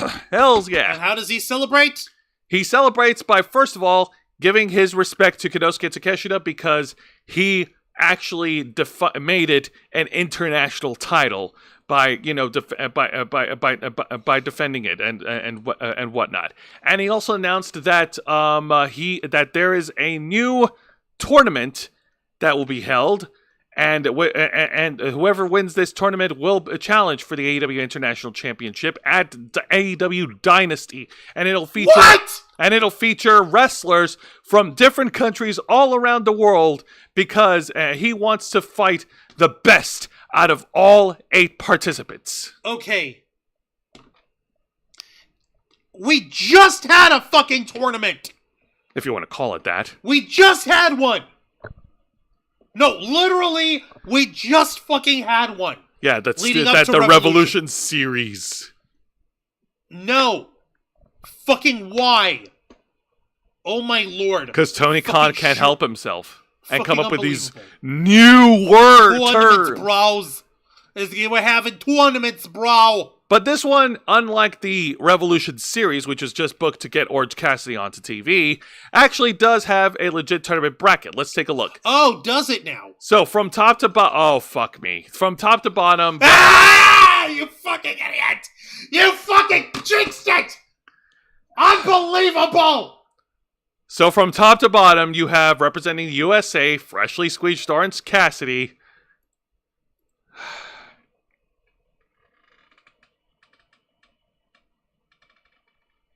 Thank you.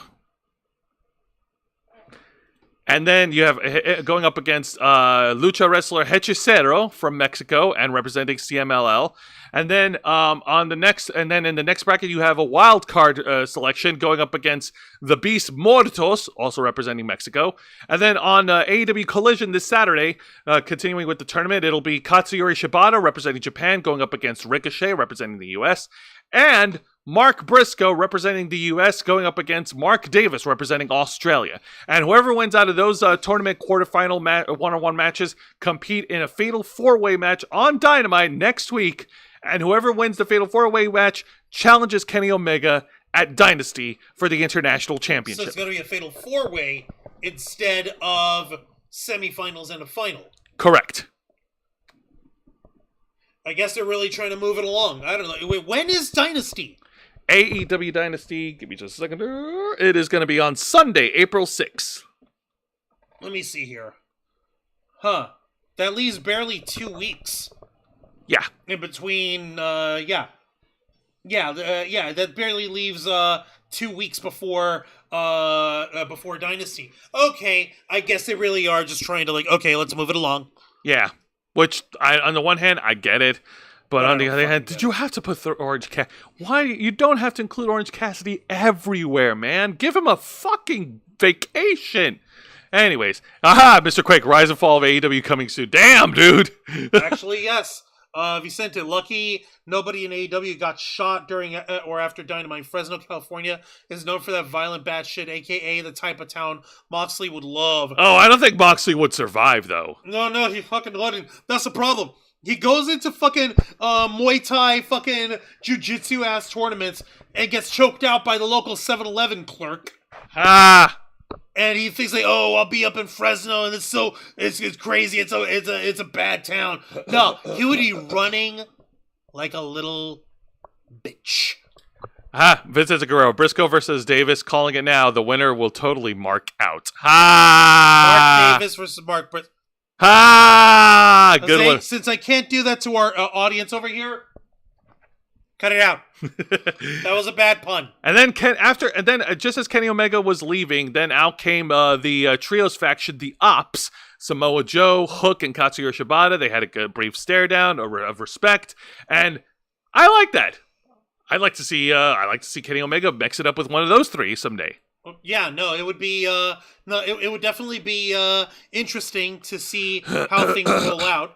Because Omega versus Samoa Joe, that hasn't happened yet. No, it hasn't. Omega versus Katsuyori Shibata would be great. And what about Omega versus Hook? You haven't seen that? No, we haven't. Well, send Hook then. Fuck. And now let's get to the exciting match of the night, and this is one of the tournament Yeah. quarterfinal matches featuring the Beast Mortos and the Wild Card. And the Wild Card has been revealed to be former TNA X Division champion Speedball Mike Bailey. Fuck. That's Please right. Please don't bury him. Please don't bury him. Please don't bury him. Please don't bury him. You know, it's been a long time since we talked about Mike Bailey. He on I Wrestle love Mike Bailey. Rewind. He's fucking amazing. Yes. He's a badass. Mike Bailey was one of the many few TNA departures that left the company earlier this year. Yeah. And they were featuring vignettes of Mike Bailey wrestling in the independents on AEW programming. But they wouldn't show his time in TNA? No. Really? Correct. Really, really? Really. Wow. Assholes, bro. Assholes. You know what? I guess I can't blame them, considering that anytime we have any footage of the Shield these days, when they're talking about Seth Rollins or Roman Reigns and shit, they intentionally cut out Dean Ambrose. Yeah. So, I guess that kind of makes sense, but that's still pretty petty. Very pretty silly. But I guess Tony Khan's a petty, silly boy, so what do I know? That being said, this match was great. Obviously, this was done to put Mike Bailey over, and Mike Bailey hit his hallmark moves during this match. He hit the back and forth roundhouse kicks, left and right kicks, back and forth, back and forth. Hey. Yeah, you remember that shit. Yes, I remember that shit. It's beautiful. Yep, he also was able to keep Mortos on his toes, hitting a series of high-flying moves, hitting that incredible springboard moonsault that he does, where he springboards from in the ring and then lands outside at ringside, which is great. I love it. Cool. Yeah. And then he continues on with the action. Mortos was able to hold his own, and near the end of the match, Mike Bailey hits like some sort of like crescent moon roundhouse kick to pin and win. Your winner and advancing in the tournament, Speedball Mike Bailey, who, yes, as announced by Tony Khan because he can't help himself on Twitter, Speedball Mike Bailey is all elite. You could have been said this forever ago. Like, we already knew that he was there. But come on, man. I was a little let down because I was expecting Mike Bailey to bust out the spinning tornado kick and the ultimate weapon to finish off his opponent instead of a crescent kick. But, Man. yeah. I just was like, why didn't they let him do that? Why didn't he do that?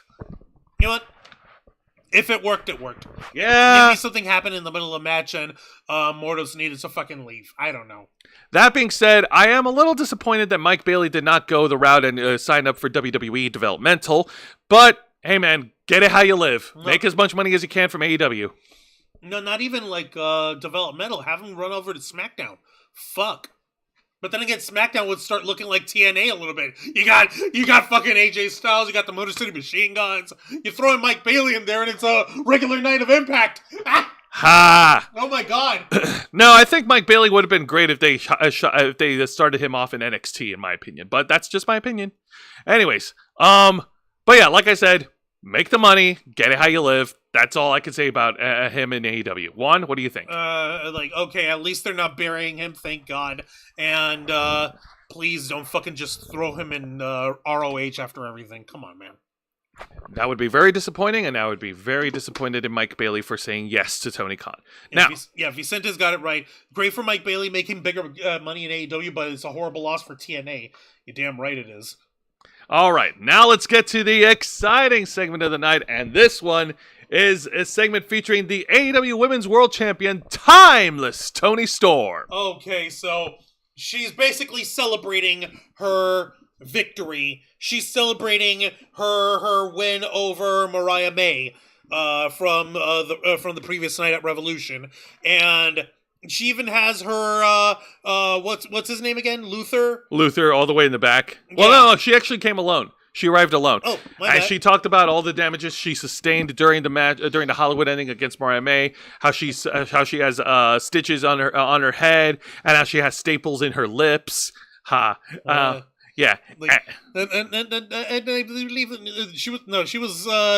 she was just fucking hamming it up. She was hamming it up, throwing a lot of sexual innuendos during her speech, and she also gave her flowers, and she thanked Mariah May for the Hollywood ending match. If I'm not mistaken, there was a little backstage thing at Revolution when Toni Storm was walking back with Luther, and she was like just dripping blood red all over, trying to wipe it off her face, and the camera catches her, and she takes a deep breath, and it's like, I miss her already.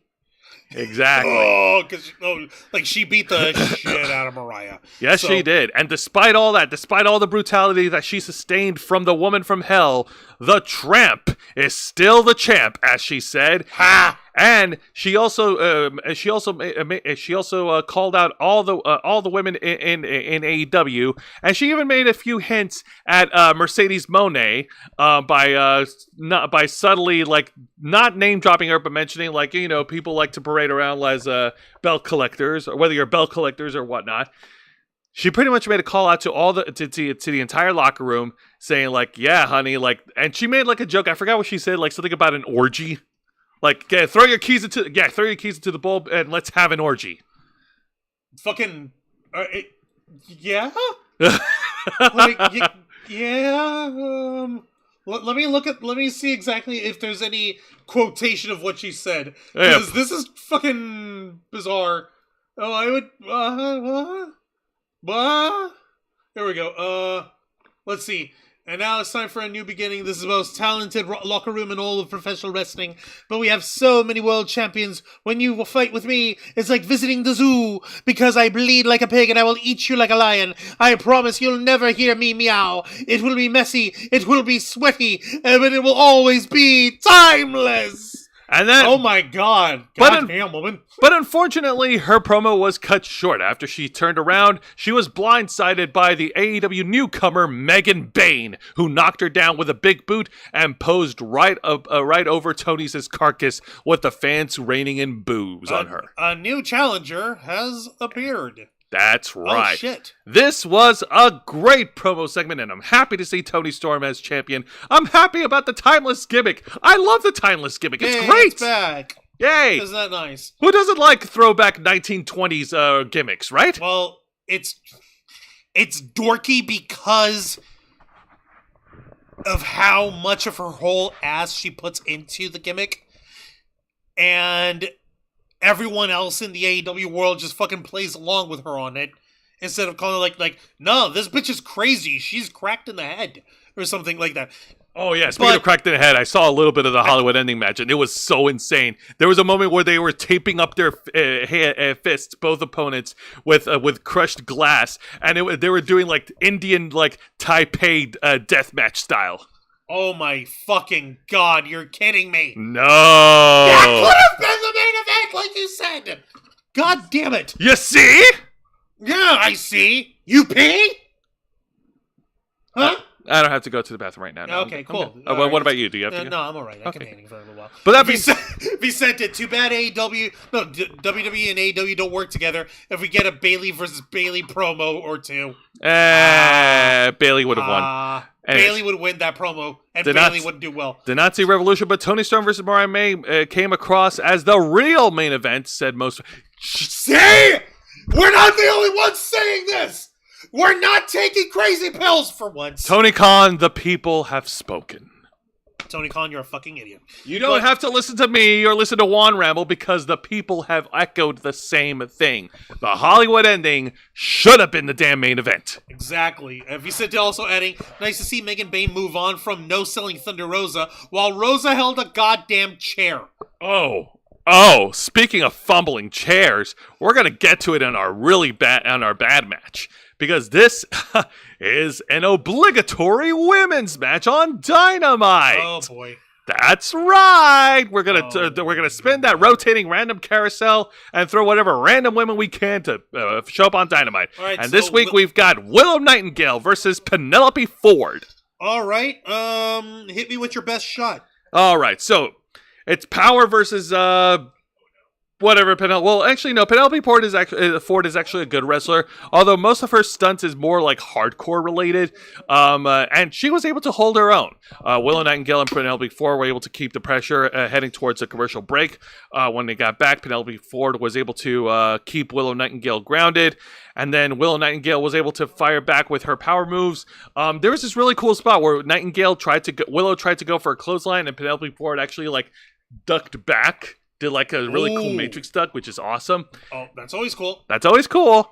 Then Willow Nightingale was able to fight back, and then she hits the pounce on Penelope Ford to pin and win.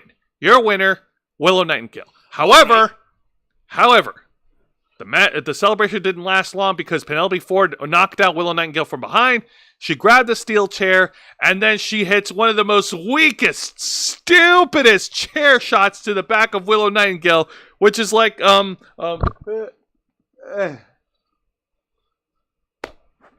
What?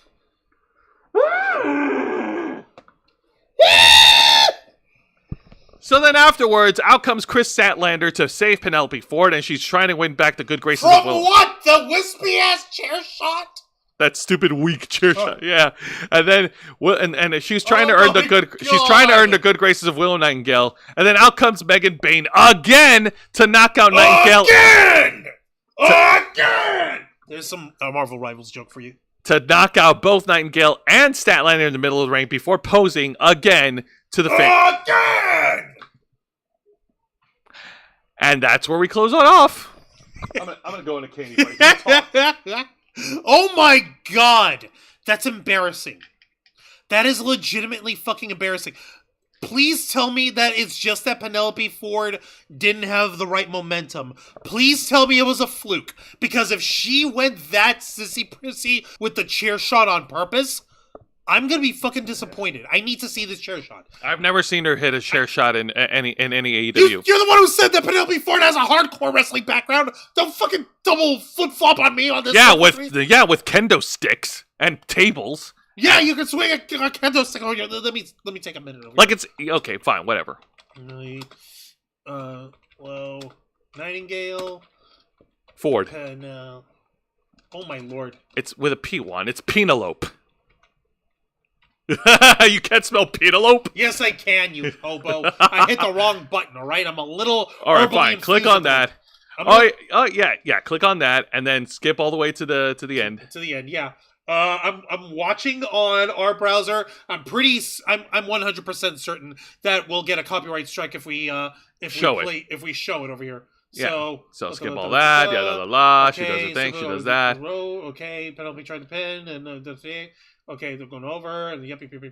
And there she's. All right, there she is. There's Willow Nightingale celebrating. All right, now keep it there. Keep it there. Yeah. Don't move. Clapping. Everyone's happy. Everyone's happy. Everyone's great. Everybody doing good. Okay, she gets hit in the gut with the chair, and now here's the weak chair shot. You see that? What the hell was that? She just went slack and let it flap on Willow's back. Well, that was so wimpy. So are those little, like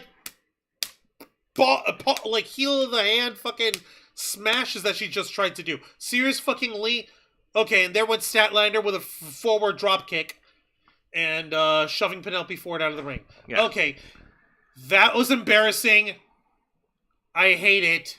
What the fuck, Penelope? I award you no points, and may God have mercy on your soul. Nice to see Megan Bain move on from no selling Thunder Rosa while Rosa had a goddamn chair. Yeah, no, now we're moving on to freaking Penelope Ford. All right, now let's get to the bad segment of the night. And oh man, it was hard for me to watch because this feels like a fall from grace for Christian Cage. So the backstage for everyone, Jesus. For everyone. So Christian Cage and his adopted family of Kip Sapien, Nick, and Mama Wayne. Christian Cage actually tried to explain away what happened. He said that he never tapped out, he never passed out. He was using some sort of technique where he would pretend that he would be unconscious so that he could catch Moxley by surprise, and the referee was being a shitty referee. Like, he was trying to make up excuses, but I'm like, no, bro, we saw what happened. Buddy, Christian. This is the part where you flop on the mat and start flailing. Crybaby Christian, motherfucker. Well, he didn't do that, but Nick. No, he should have. Like, that's basically his older man version of that. But Bitching Nick. and whining. But God Nick- damn. Well, he didn't do any bitching and whining, but Nick He Wayne. was bitching and whining. He was He was making up excuses, and then Nick Wayne interrupted him and called him out on making up excuses, and that he owes the family not just an explanation, but an apology. Wait, Nick Wayne was demanding an apology from Christian Cage? Yes, because that was. Does he not realize that he is in fact Nick Wayne? No, Is he aware of this fact? and then Christian Is Cage. he cognizant of the concept of him being Nick fucking Wayne? Who the fuck does he think he is trying to demand anything out of any fucking buddy? Motherfucker barely touched a boob. Motherfuck this shit. So Christian Cage gets in the face of Nick Wayne. Mama Wade tries to step in, and then Christian Cage says, like, oh, you better step aside or else you're going to find yourself working at Waffle House again. So, yay! Wow. Sexist joke! I mean, sexist comment. Wow. Fucking seriously? Yep. And then Oh my and then he reminds Nick Wayne of how his dead father was a failure, and that how he died, and then Christian Cage would never do that, and that Christian Cage is going to try to get another shot at the title, and if they need to have a conversation again with Nick Wayne, it'll be Nick Wayne's last time.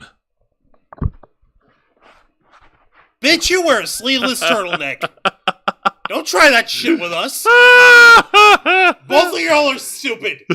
And what's with Kip Sabian over here trying to be Mr. Abercrombie and Fitch? He's just Did Kip Sabian even do anything in this segment? hell no. He just stood there. He just stood there menacingly, but looking like a fucking little Abercrombie and Fitch boy. Pretty much. Fuck that. It was so bad. That's just stupid. It's so bad watching Stop him try. being stupid, it's like Christian. it's like when AEW fucked up the Revolution main event in 2021, and the Elite tried to explain away their master plan.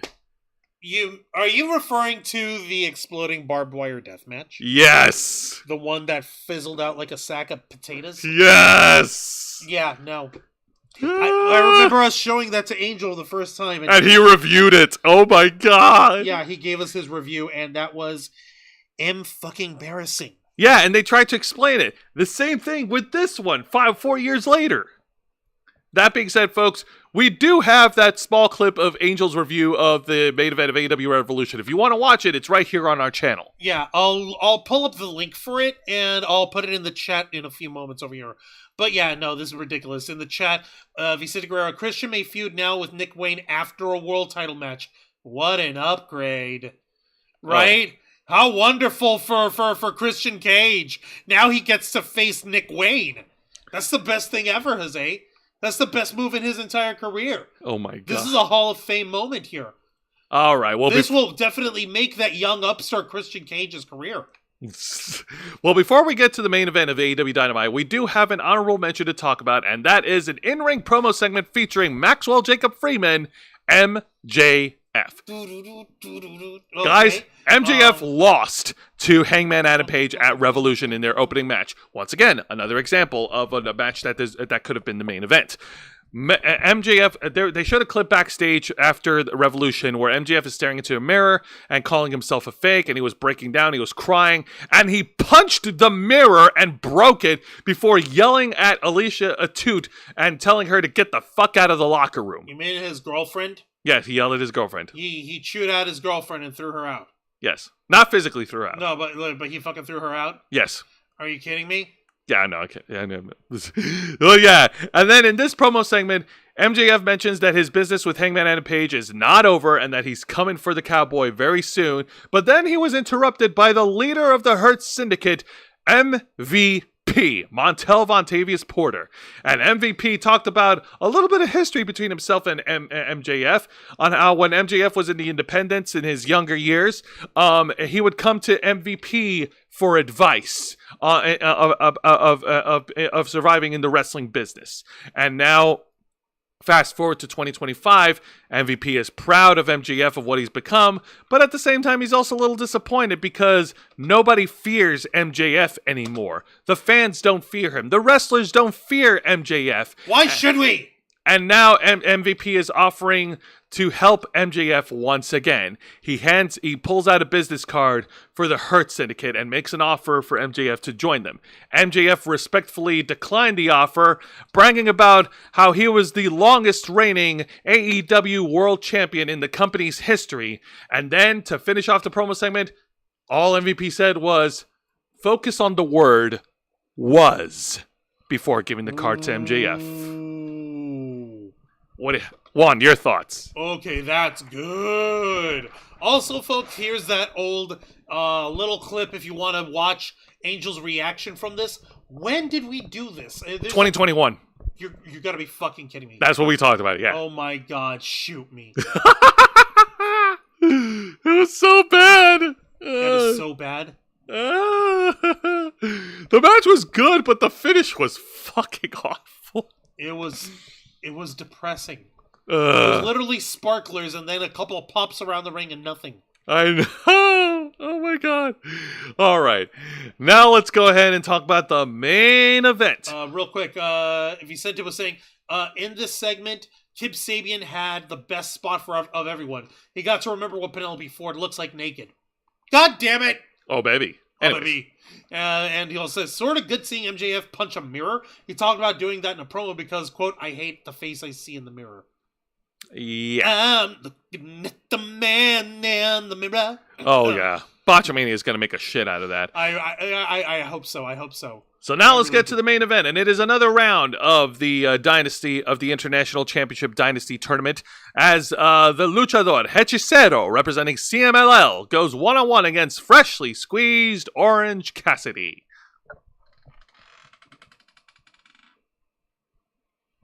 Thank you.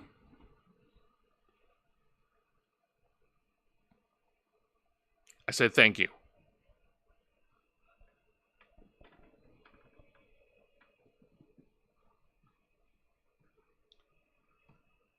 Anyways, so first of all, this shouldn't have been this shouldn't have been the main event. No, it shouldn't.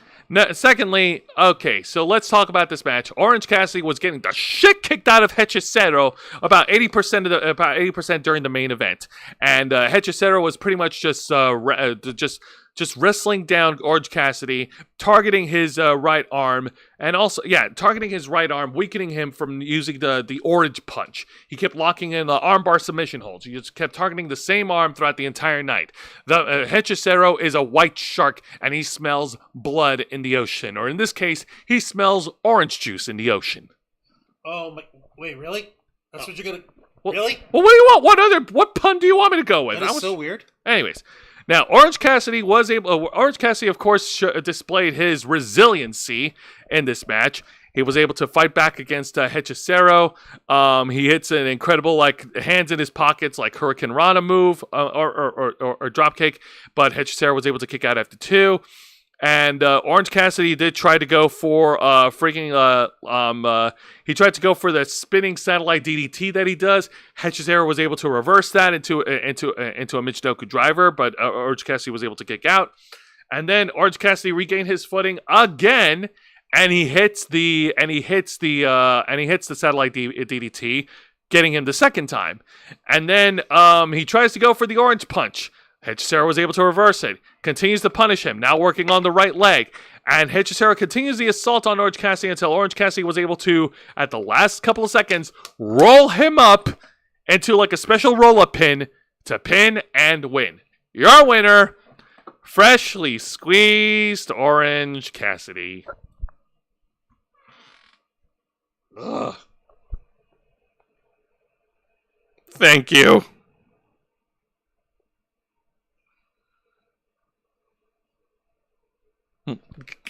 Get out. What the fuck? This was so predictable as shit. I even went and tweeted out on Twitter, and I was like, great, Orange Cassidy's winning the tournament. Thanks, Tony Khan. Because if you put him in there, there's a guarantee he's going to win. Unless they swerve us. Oh, I hope they do, because Jesus Christ, please don't put Orange Cassidy near the championship picture for the international title. Cassidy, take a break. Go away! Go away! Please stop. What the actual shit? Wrestlers know when to take time off. Jesus, even Cody Rhodes. We said it. Finish was more like hardly lit firework. Yeah, the barbed wire death match. Cassidy would be smelling a blood. Red orange in the ocean. Jose is sort of right. Ha. 8.5. Ha. Good grief. And that was Dynamite. Let's go ahead and shift gears now. Well, I know we're running a little bit of overtime, and I apologize, but let's go ahead and shift gears over into TNA Impact, their final go-home show before their pay-per-view event, TNA Sacrifice. All right, so how did this go? All right, so in the go-home show, we start off with a... Nope. Yes. We start off with a one-on-one encounter. Two wrestlers from opposite teams. Whoever wins will get the advantage for their team at the Sacrifice main event. And it's Eddie Edwards representing the system going up against Leon Slater. All right. So how is this working out over here? Oh yeah, and Alicia Edwards out here. Let me guess. She was doing her thing, right? She was doing her thing. You guys want to know something? Thankfully, we didn't hear that shit. Good. Now. This is their last TV taping, by the way, during their tour at the Full Sail University in Orlando, Florida. By the way, right? Yeah, I remember now. So Eddie Edwards starts things off. He targets Leon Slater's back. Leon Slater was able to keep the momentum going. He was able to keep Eddie Edwards on his toes with his high-flying ability.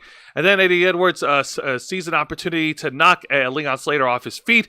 He wrenches the arm of Leon Slater and then tosses him from one turnbuckle over to the other and continues to punish Leon Slater throughout the match. Of course, Leon Slater was able to reverse it and hit his incredible comeback. A series of high-flying moves. He tries to go for the 450 Swanton Bomb, but Eddie Edwards was able to duck out of the way. And then Eddie shoves Leon's shoulder first into the ring post before hitting him with the Boston Knee Party to pin and win. Your winner, Eddie Edwards. Shit! The system's gonna be getting the advantage of this 10-man steel cage match. What the fuck? Yeah, it's going to be chaotic. It's going to be crazy. I don't even know what the steel cage is going to look like, but it's going to be a regular-ass steel cage, but why with 10 men in it? Oh my god! You could have just made this a hardcore match. You didn't need to put the cage. It's too extra, man. It's too extra, bro. I don't get it. Unless they got like a Hell in a Cell sized cage, and I don't see that happening. Neither do I, but let's see what comes up next, Zay. Now, the next match is, of course, a tag match, player. Holla, holla. And it features the Knockouts division as a team of Tessa Blanchard and NXT's Cora Jade goes up against the TNA Knockouts World Champion Masha Slamovich and the former WWE superstars Lei Ying Lee, formerly known as Xia Li. Okay, this is some bullshit. I hope to God that Cora Jade doesn't end up catching any of Tessa Blanchard's racist heat. I really hope that doesn't happen, because I love Cora, alright? She's adorable, she's fucking hot, she's deadly, she's an excellent professional wrestler. Please don't catch any of the racist heat from Tessa. The good news is... Get as far away from this shit as possible at first chance you get, please. Please, I'm asking nicely, for your sake, because I care, because I'm a fan, because I'm a concerned citizen. Please, Cora Jade, get away from this racist bitch here. The good news is, she did not catch any of that go-away heat. We don't know yet! We don't know yet! Alright, fine, whatever. Anyways, let's get to the fucking match. Yes, so, Cora okay, Jade. So we start off with Cora Jade and Masha Slamovich, and immediately Cora tags in Tessa Blanchard to get into the ring. And Tessa Blanchard... Really? Yeah! Tessa Blanchard, of course, reluctantly gets into the ring, starts slapping around Masha Slamovich before Masha was able to work over Tessa Blanchard, knocking her ass down with a big boots and a couple other moves. The fucking nerve. Fucking ridiculous nerve. Wow. Sorry, go on. Yeah, no. And then Masha Slamovich tags in Xia Li, and Xia Li gets into the ring. Cora Jade reluctantly tags in, and it's a battle between a current WWE employee and an ex-WWE employee. You mean Li Ying Li, right? Yes. Or are we referring to the fact that Tessa and Cora are trading tags? No, Cora Jade is. begrudgingly? Oh my God, Cora Jade is the current employee of WWE employee. Okay, Lei yeah, Lee right, was fired. Yeah, okay. No, because I could have sworn that like Tessa Blanchard was there for like 5 minutes or something. No, No, never. really. I I could have sworn. Okay, No. my bad. I'm misremembering. You're Go fine. ahead. You're fine. Of course, Lei Lee was able to overwhelm Cora Jade with her martial arts background, hitting a series of tornado strikes and hitting a series of other hand strikes to Cora Jade. But then Tessa Blanchard and Cora Jade were able to turn it around in the middle of the match and keeping Lei Lee away from Masha Slamovich. And then eventually Masha gets a hot tag and she starts brawling away on Cora Jade. And then, Cora Jade turns her attention to Masha Slamovich. These two go back and forth. Tessa Blanchard hits a surprise a code breaker from out of nowhere. Ow. Yep. And but Masha Slamovich was able to kick out after 2. And then Lei Lee fights back against Tessa Blanchard, knocking her out with a spinning tornado kick. And Cora Jade and Lei Lee start brawling at ringside. Then with the referee's back turned, Cora Jade grabs the Knockouts World title, clocks Masha Slamovich in the face with it. Tessa Blanchard gets back into the ring, hits her hammerlock DDT to pin and win for her team. Your winners, Tessa Blanchard and Cora Jade. The fucking thing is, Tessa Blanchard looked dead into the camera and mouthed out, "Best in the world." Yep. Okay. This bitch right here. She's really trying to catch those strays? Is she really wanting to poke that particular beehive? Does she not know that CM Punk fans are basically the wrestling equivalent of Beyonce and Taylor Swift fans? They're fucking crazy. Speaking of CM Punk fans, how the fuck did Cora Jade not react to that? Because she's the adoptive child of CM Punk. Right? Fucking hell. Okay. She better slow her fucking roll. Oh yeah, that's right. For her own goddamn sake. You know what? She's not gonna do it. If she's not gonna take back racist comments, everything else is just fucking pissing in the. Oh yeah, Vincenzo Guerrero actually dropped some history for us. Tessa did have a cup of coffee in WWE during the Mae Young Classic, where she lost to Kairi Sane. I knew it. I knew I saw Tessa Blanchard somewhere in WWE. Thank you for that, Vicente. Tessa looked kind of funny in all pink. Alicia Edwards, I want to know something about whatever you say. What the heck? Nice. 10-man steel cage match. XPW comes to TNA. Oh my god, you're right. Oh god. All right. Oh, fuck it. They got to do something. All right. Now let's get over to the exciting segment of the evening. And both competitors are sat down with the TNA commentator, Tom Hannafan. And it is a summit between Mustafa Ali and Mike Santana. All right. So, basically, Mustafa Ali is putting up his same bullcrap where he's like trying to do political speech and political inspiration to basically say how he's worthy of being the champion for TNA and for being X Division champion once more. In Ali we trust, that kind of shit. And Mike Santana was responding with no, you know what? I can handle this kind of stuff because I've already gone through adversity. I'm recovering. I'm doing everything for my family. I'm trying to stand up for my people. I'm trying to stand up for everyone that believes in me, and I don't want to let them down. And we all know that you're not for the people. You're not for TNA. You're just out for yourself, Mustafa. And so we know the kind of man you are. So you're not going to be able to stop me because we know that you're a fucking bitch, whatever it is. Yeah. So, pretty box standard, considering the personas involved. But, by all means, go ahead. But, yep, and Mike Santana also mentioned that he knows a little bit about pressure, considering that he fought against Moose and Josh Alexander on separate occasions and won both matches respectively. And Mustafa Ali then went ahead and twisted the knife by targeting Mike Santana and him not being clean, him still being an addict.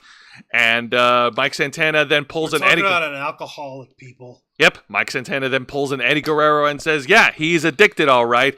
He's addicted to competition, And like I said, he's addicted to adversity. He's addicted to adversity, his passion, and he's addicted to his passion, all that. And he's addicted to never letting people down and doing the best he can. Like, he was babyfacing that shit up, and that's when it was.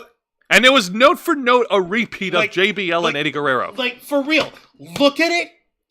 And look at it in the lens of Mike Santana being Eddie Guerrero, fucking Mustafa Ali standing in for JBL. Think, Latin babyface superhero who has a known history of addiction and has done better than he has before, and is reclaiming his place in the upper echelons against a politician. A heel politician who tries to slander his opponent. Exactly. Yeah. And if it's literally JBL and Eddie Guerrero again. And just to hammer the it's joke. Not bad. Yeah, and but just really, we're gonna go there. All right. And just to hammer the joke home, Mustafa Ali then pulls out a bottle of some alcoholic beverage and offers a drink to Mike Santana. It was some kind of red wine. Some kind of red wine. He offers a drink to Mike Santana. Mike Santana wasn't having any more of that shit, so Santana and Ali started brawling. Santana started brawling with the good hands, and he shoves Tasha Steelz aside, but then he gets jumped by Mustafa Ali from behind, and Mustafa Ali, like, at first I thought he was going to pour that drink onto Santana, but no. He just pours one glass out and leaves it right next to Santana's body, and that's where the segment ends. Dude, that's a carpeted floor. Like, Mike's like Mustafa Ali's not going to pay for the carpet cleaning.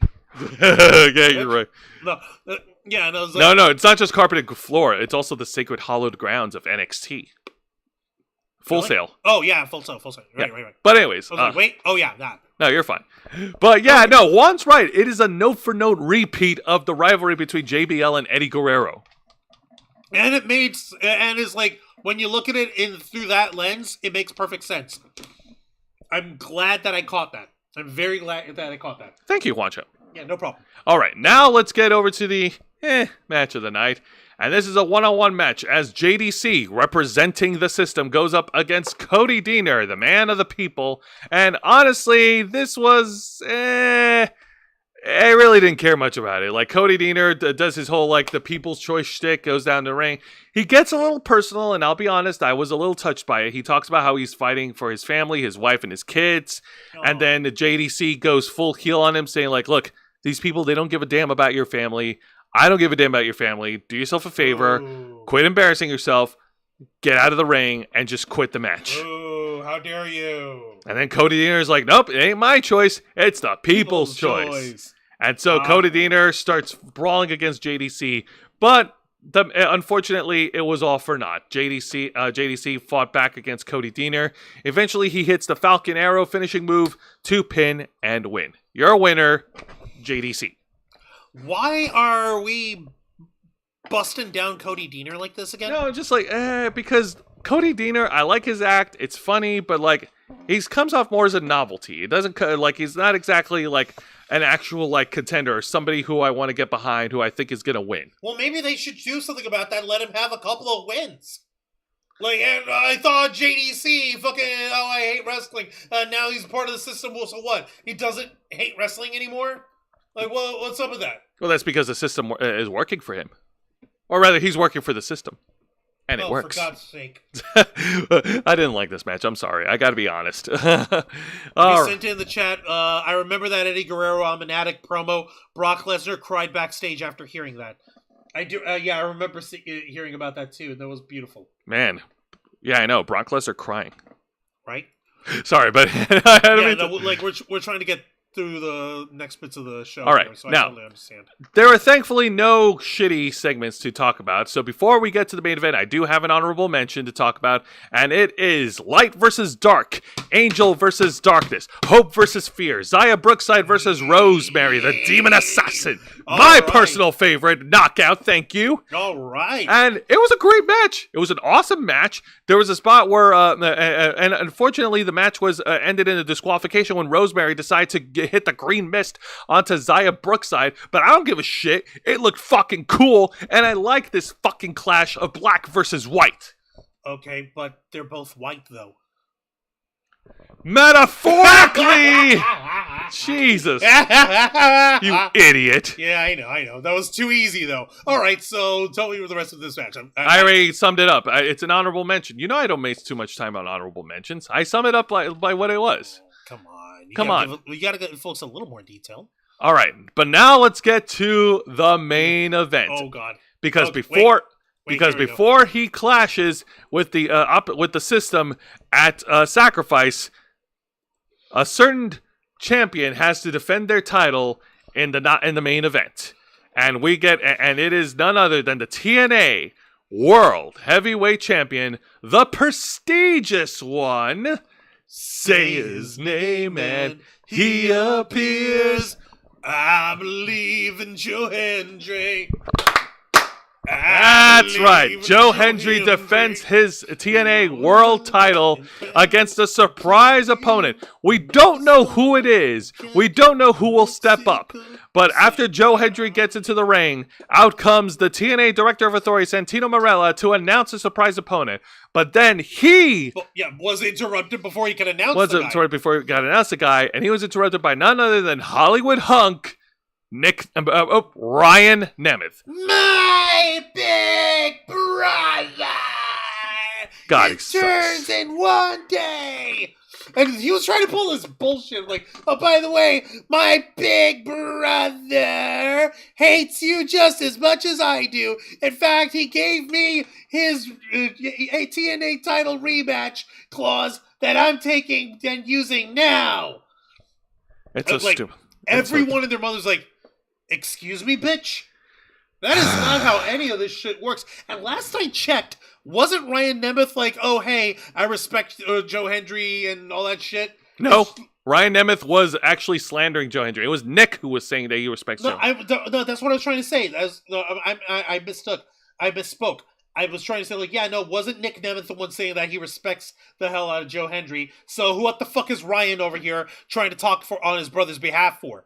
Little asshole. Yeah, the little asshole. But so Santino just made it official. Ryan Nemeth goes down to the ring, and in a blink and you miss it moment that goes a lot faster than the infamous finger poke of doom that killed WCW Nitro. It's a sneeze and you miss it. Sneeze and you miss it. Joe Hendry grabs grabs Ryan Nemeth and delivers a one-handed standing ovation to knock him down to pin and win. You're a winner, and still the TNA World Champion, the prestigious one, Joe Hendry. Like, look at Joe Hendry's face here. I can't clear it up over here, but take a look at his face. This is the face of a man who's tired of your bullshit, Ryan. He's ran out of fucks to give. He's run out of fucks to give, Ryan. What the fuck are you thinking, Ryan? What the fuck? Now after the trash was taken out by Joe Hendry, Santino gets on the mic and says that was not the planned main event. Yeah, no, he really was like, I'm very sorry for the inconvenience, but that was not the match I had in mind. That is not the opponent I had for you. No. The opponent that Santino had...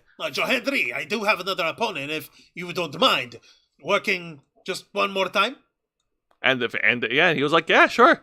And the opponent that Santino had in mind was none other than Hammerstone. Fuck! Where the hell has he been? Now, the last time I talked about Hammerstone was a couple of months ago, during at the height of the TNA NXT working partnership, where Hammerstone has been making waves not only in TNA Impact but also showing up one or two times over on NXT. Right, I remember. It was fucking crazy. Now, I'm not sure exactly where Hammerstone was this whole time, but we're going to get to that in just a bit later. So, in this match, Hammerstone versus Joe Hendry. Hammerstone has the size and power advantage over Joe Hendry. Joe Hendry at one point even tried to do a vertical suplex, but Hammerstone was just too big and strong. God damn. I know, right? It's like looking at Brian Cage with a blonde mohawk. Or just looking at Brian Cage. Get yourself that mohawk again, man. Yeah, I know. Quit looking like Logan. No, quit looking like Old Man Logan. No, not even Old Man Logan. Looking like shit. He looks almost like Bobby Roode. Ha. So Alexander Hammerstone continued the pressure onto Joe Hendry, targeting his back. He hits him with a backbreaker in the middle of the ring, and then he also drops him on his back onto the ring apron at ringside. And he continues the punishment onto the prestigious one. Of course, Joe Hendry was able to fire back. He was able to hit an incredible drop kick onto Hammerstone, and then hits him with a vertical suplex. And then he tries to go for the standing ovation, but Hammerstone was able to reverse it, and then hits a devastating exploder suplex onto Joe Hendry, and then connecting with a power slam, shades of Ron Simmons, to try damn indeed. But Joe Hendry was able to kick out after 2. And then Hammerstone tried to go for his finishing move, but then Joe Hendry was able to reverse it. He finally hits the standing ovation onto Hammerstone to pin and retain. Your winner, and still the TNA World Champion, Joe Hendry. Okay, and it turns out that, like... No, we'll get to that in a bit. I want to get to the post-match stuff. Yeah, that's what I was about to say. Like, after the match, Joe Hendry was basically there celebrating until he was jumped by the system. Yep, and then the Hardy, he was jumped by the system and the Colognes, and then the Hardy Boys and Elijah came down to the ring, and we have ourselves... and who's the other guy? Leon Slater, right? Leon Slater, yeah. And we had a huge-ass Pier 6 brawl. Pier 6 brawl! Pier 6 brawl! Pier 6 brawl! Pier 6 brawl! Woohoo! Yep, the show ended with absolute chaos and between the two teams as TNA Impact fades to black. Now, as far as Hammerstone goes, first of all, I'm happy to see that he's back. However, there is a story as to what is really going on with Hammerstone and his status in TNA wrestling. Now, according to an article that was provided by Cage Side Seats, and the headline reads, Alexander Hammerstone's contract with TNA ends. Muscle Mountain is back on the on the free agent market. And it's by Manolo Has Pizzazz. On March 7th, 2025. So yeah, this is a little old. All right. So Alexander Hammerstone is back on free agent market. Muscle Mountain announced the news himself that he is no longer under contract to TNA. And this is from back in March 7th here. Yep. It said, I quote, I wrestled my last match for TNA at the February tapings and am no longer under contract with the company. Grateful for the opportunities that came my way and excited for what's next. And he posts all his emails for his business inquiries. And this was a tweet put out on March 7th, 2025. Literally 6 days before before his last appearance on TNA Impact. So that means that the February what we saw on Impact tonight was a taping from February when they were at Full Sail. All right, this was just literally 5 days ago here, though, Jose. Because that was what? You said March 7th, right? This tweet was put out on March 7th. Oh, okay, my bad. Yeah, today is March 13th. Well, now okay. 14th, but the TNA Impact show is on March 13th. Okay, my mistake. I got I got my timing mixed up over here. No, you're fine. Yeah, I conflated the time of the tweet as the time of the end of the taping. Okay, my bad. All right, now if we scroll all the way down, we'll actually we don't need to read all that, but if we scroll all the way down, we'll actually into the prohibited portal. Are you fucking kidding me? Hey, you be thankful I didn't say that. Oh my god. There is an update part to this article. Hammerstone did put out a video addressing the misconception that he is injury prone. That was the narrative going around. Hammerstone explained that his absence from television was due to a local state commission doctor misdiagnosing a heart condition. The real cause was pneumonia. Hammerstone was given the runaround. Hammerman, really? Yeah. Hammerstone was given the runaround and spent about $20,000 on medical tests to get cleared for television. During that ordeal, he still wrestled on the independents. The only serious injury Hammerstone suffered during his TNA run was to his knee, and he had surgery done on December 23rd of last year and was back wrestling in February. And please stop talking all about my injuries that never happened. Thank you. Sincerely, purely healthy, perfectly healthy me. So, yeah, the reason why he was off television is because he was pretty much going on a wild goose chase, led on a wild goose chase due to the poor medical, due to the doctors and a misdiagnosis. God almighty. $20,000 on medical bills. My goodness. Good God. And all that shit out of pocket. For real, pro wrestlers need a union, and for real, I feel bad for Hammerstone just for the lost time, because that's fucking annoying. That is seriously fucking annoying as hell. And it's another blow for TNA because that's another departure of one of their great stars. And since many wrestlers have left TNA at the beginning of the year. And folks, please have a little bit of consideration for this guy. Hammerstone, just like every professional wrestler, has to market themselves in terms of their physical ability when they're on the indie circuit. Talking about how fucking injury prone he fucking is when that isn't the case in reality is seriously fucking with a man's cash. Yes. Please don't fuck with another man's cash. You wouldn't want it done to you. It's very rude. Fucking chill. And until or unless he's proven otherwise, we can safely assume that Hammerstone, in this tweet that he put out, was fucking trying to make sure that he can still work and let people know, that it's rude to fucking talk about that kind of shit when it's not happening. So, please don't mess with another man's cash. Exactly. I agree with you. Thank you, Juan. Couldn't have said it better myself. So for now, I'm willing to take this on his word because it would only be self-destructive if he was lying about it.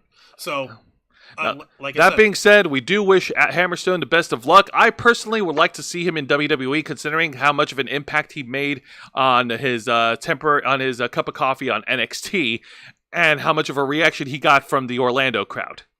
Yeah, exactly. People still fucking like this guy. Wait, we didn't ring the bell. Oh yeah, Juan, ring the bell. There we go. Shit. So, final thoughts on the go home show of TNA Impact. Opening match was pretty good. The TNA World Championship match was awesome, even though the dark shadow that was cast was the story behind Hammerstone's departure. It was still a good match regardless, and Hammerstone went out on a high note at least. It was actually fucking a little depressing because Hammerstone, when the System and the Colognes came in to attack Joe Hendry, Hammerstone was walking past them as if nothing was going on. That's just me though. Maybe I'm reading too much into it. No. Because that's fucking sad to look at. It is sad to look at. All the other matches were pretty good, save for the Cody Deaner one, because I knew it was a foregone conclusion that he wouldn't win. It's really sad because Cody Deaner should be winning. The Knockouts tag team match was pretty good, and also the what's-her-face, Rosemary versus Zaya Brookside was really good. I don't give a fuck if Rosemary used a green mist. I still love that shit. Now, this week's edition of AEW Dynamite started off really well with Kenny Omega trying to put over the importance of the international title, and good on him. That's what a good champion does. That's what a good champion does. Over. We also had some good segments in between too. Timeless Tony Storm is incredible on the microphone. MJF looks like he's going to be in an angle with the Hurt Syndicate. They might be turning MJF babyface, but then again, it's too early to tell. And also Speedball Mike Bailey's debut on AEW Dynamite was also fun. I still stand by my opinion, but again, make all the money you can, kid. Make all that money and get the fuck out of Dodge before they send you to Ring of Honor. The first chance you get, please, Speedball. Just look for Shawn Michaels' phone number. Exactly. I mean, shit. His favorite wrestler is Shawn Michaels. He patterned his wrestling gear after Shawn Michaels. Not on Dynamite, but he did it. But wait, when did he wear assless chaps? No, he didn't wear assless chaps. He wore his logos, the custom logo styles. Okay. I was about to fucking say. No, bro, he didn't go that extra. Michaels' assless chaps. No, he's never worn that. And of course, no, wait, hang on. I wasn't done. Sorry. And of course, the main event, didn't really feel like a main event. It just felt like an exhibition match between Orange Cassidy and Hechicero. But whatever. And now, this week's edition of NXT, the WWE Roadblock event, man, that was freaking awesome. The New York crowd was white hot for all of it. Everything was hitting all the high notes. The fans loved every match during the TV special. The opening tag match was awesome. The NXT Championship match was a great clash of the Titans. Roxy and Jordan Grace put on a great women's match. And the main event, the winner takes all. So happy to see Stephanie Vaquer earn this moment and earn this opportunity. And I hope that Julia comes back stronger than ever. Why did you scoop out your cheeks, Jeff? You're still focusing on Yes, I'm still focusing on that. It's weird. It makes him look more gaunt. At least you're not focusing on the stunner shit. Well, now I am! All right, before Juan gets too deep into it, that's going to do it for this week, folks, and I appreciate all of you for tuning in. On next week's edition of Wrestle Rewind, we will be reviewing the main event of this year's TNA Sacrifice. All right. So until then, Juan, plug us away. Don't mind if I do. Ladies and gentlemen, boys and girls, and everybody in between, thank you very much for watching this week's live stream edition of Wrestle Rewind, hosted by Jose Casabona!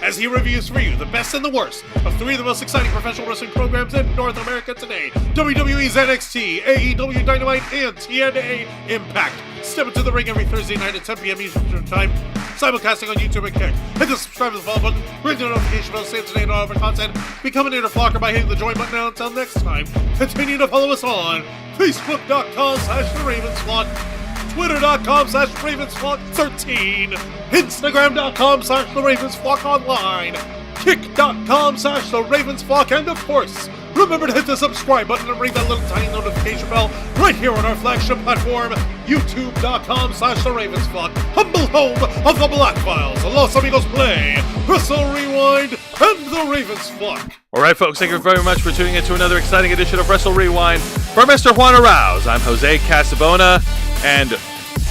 no, seriously, what the fuck? Any match could have main evented AEW Revolution. You fucked up. You fucked up!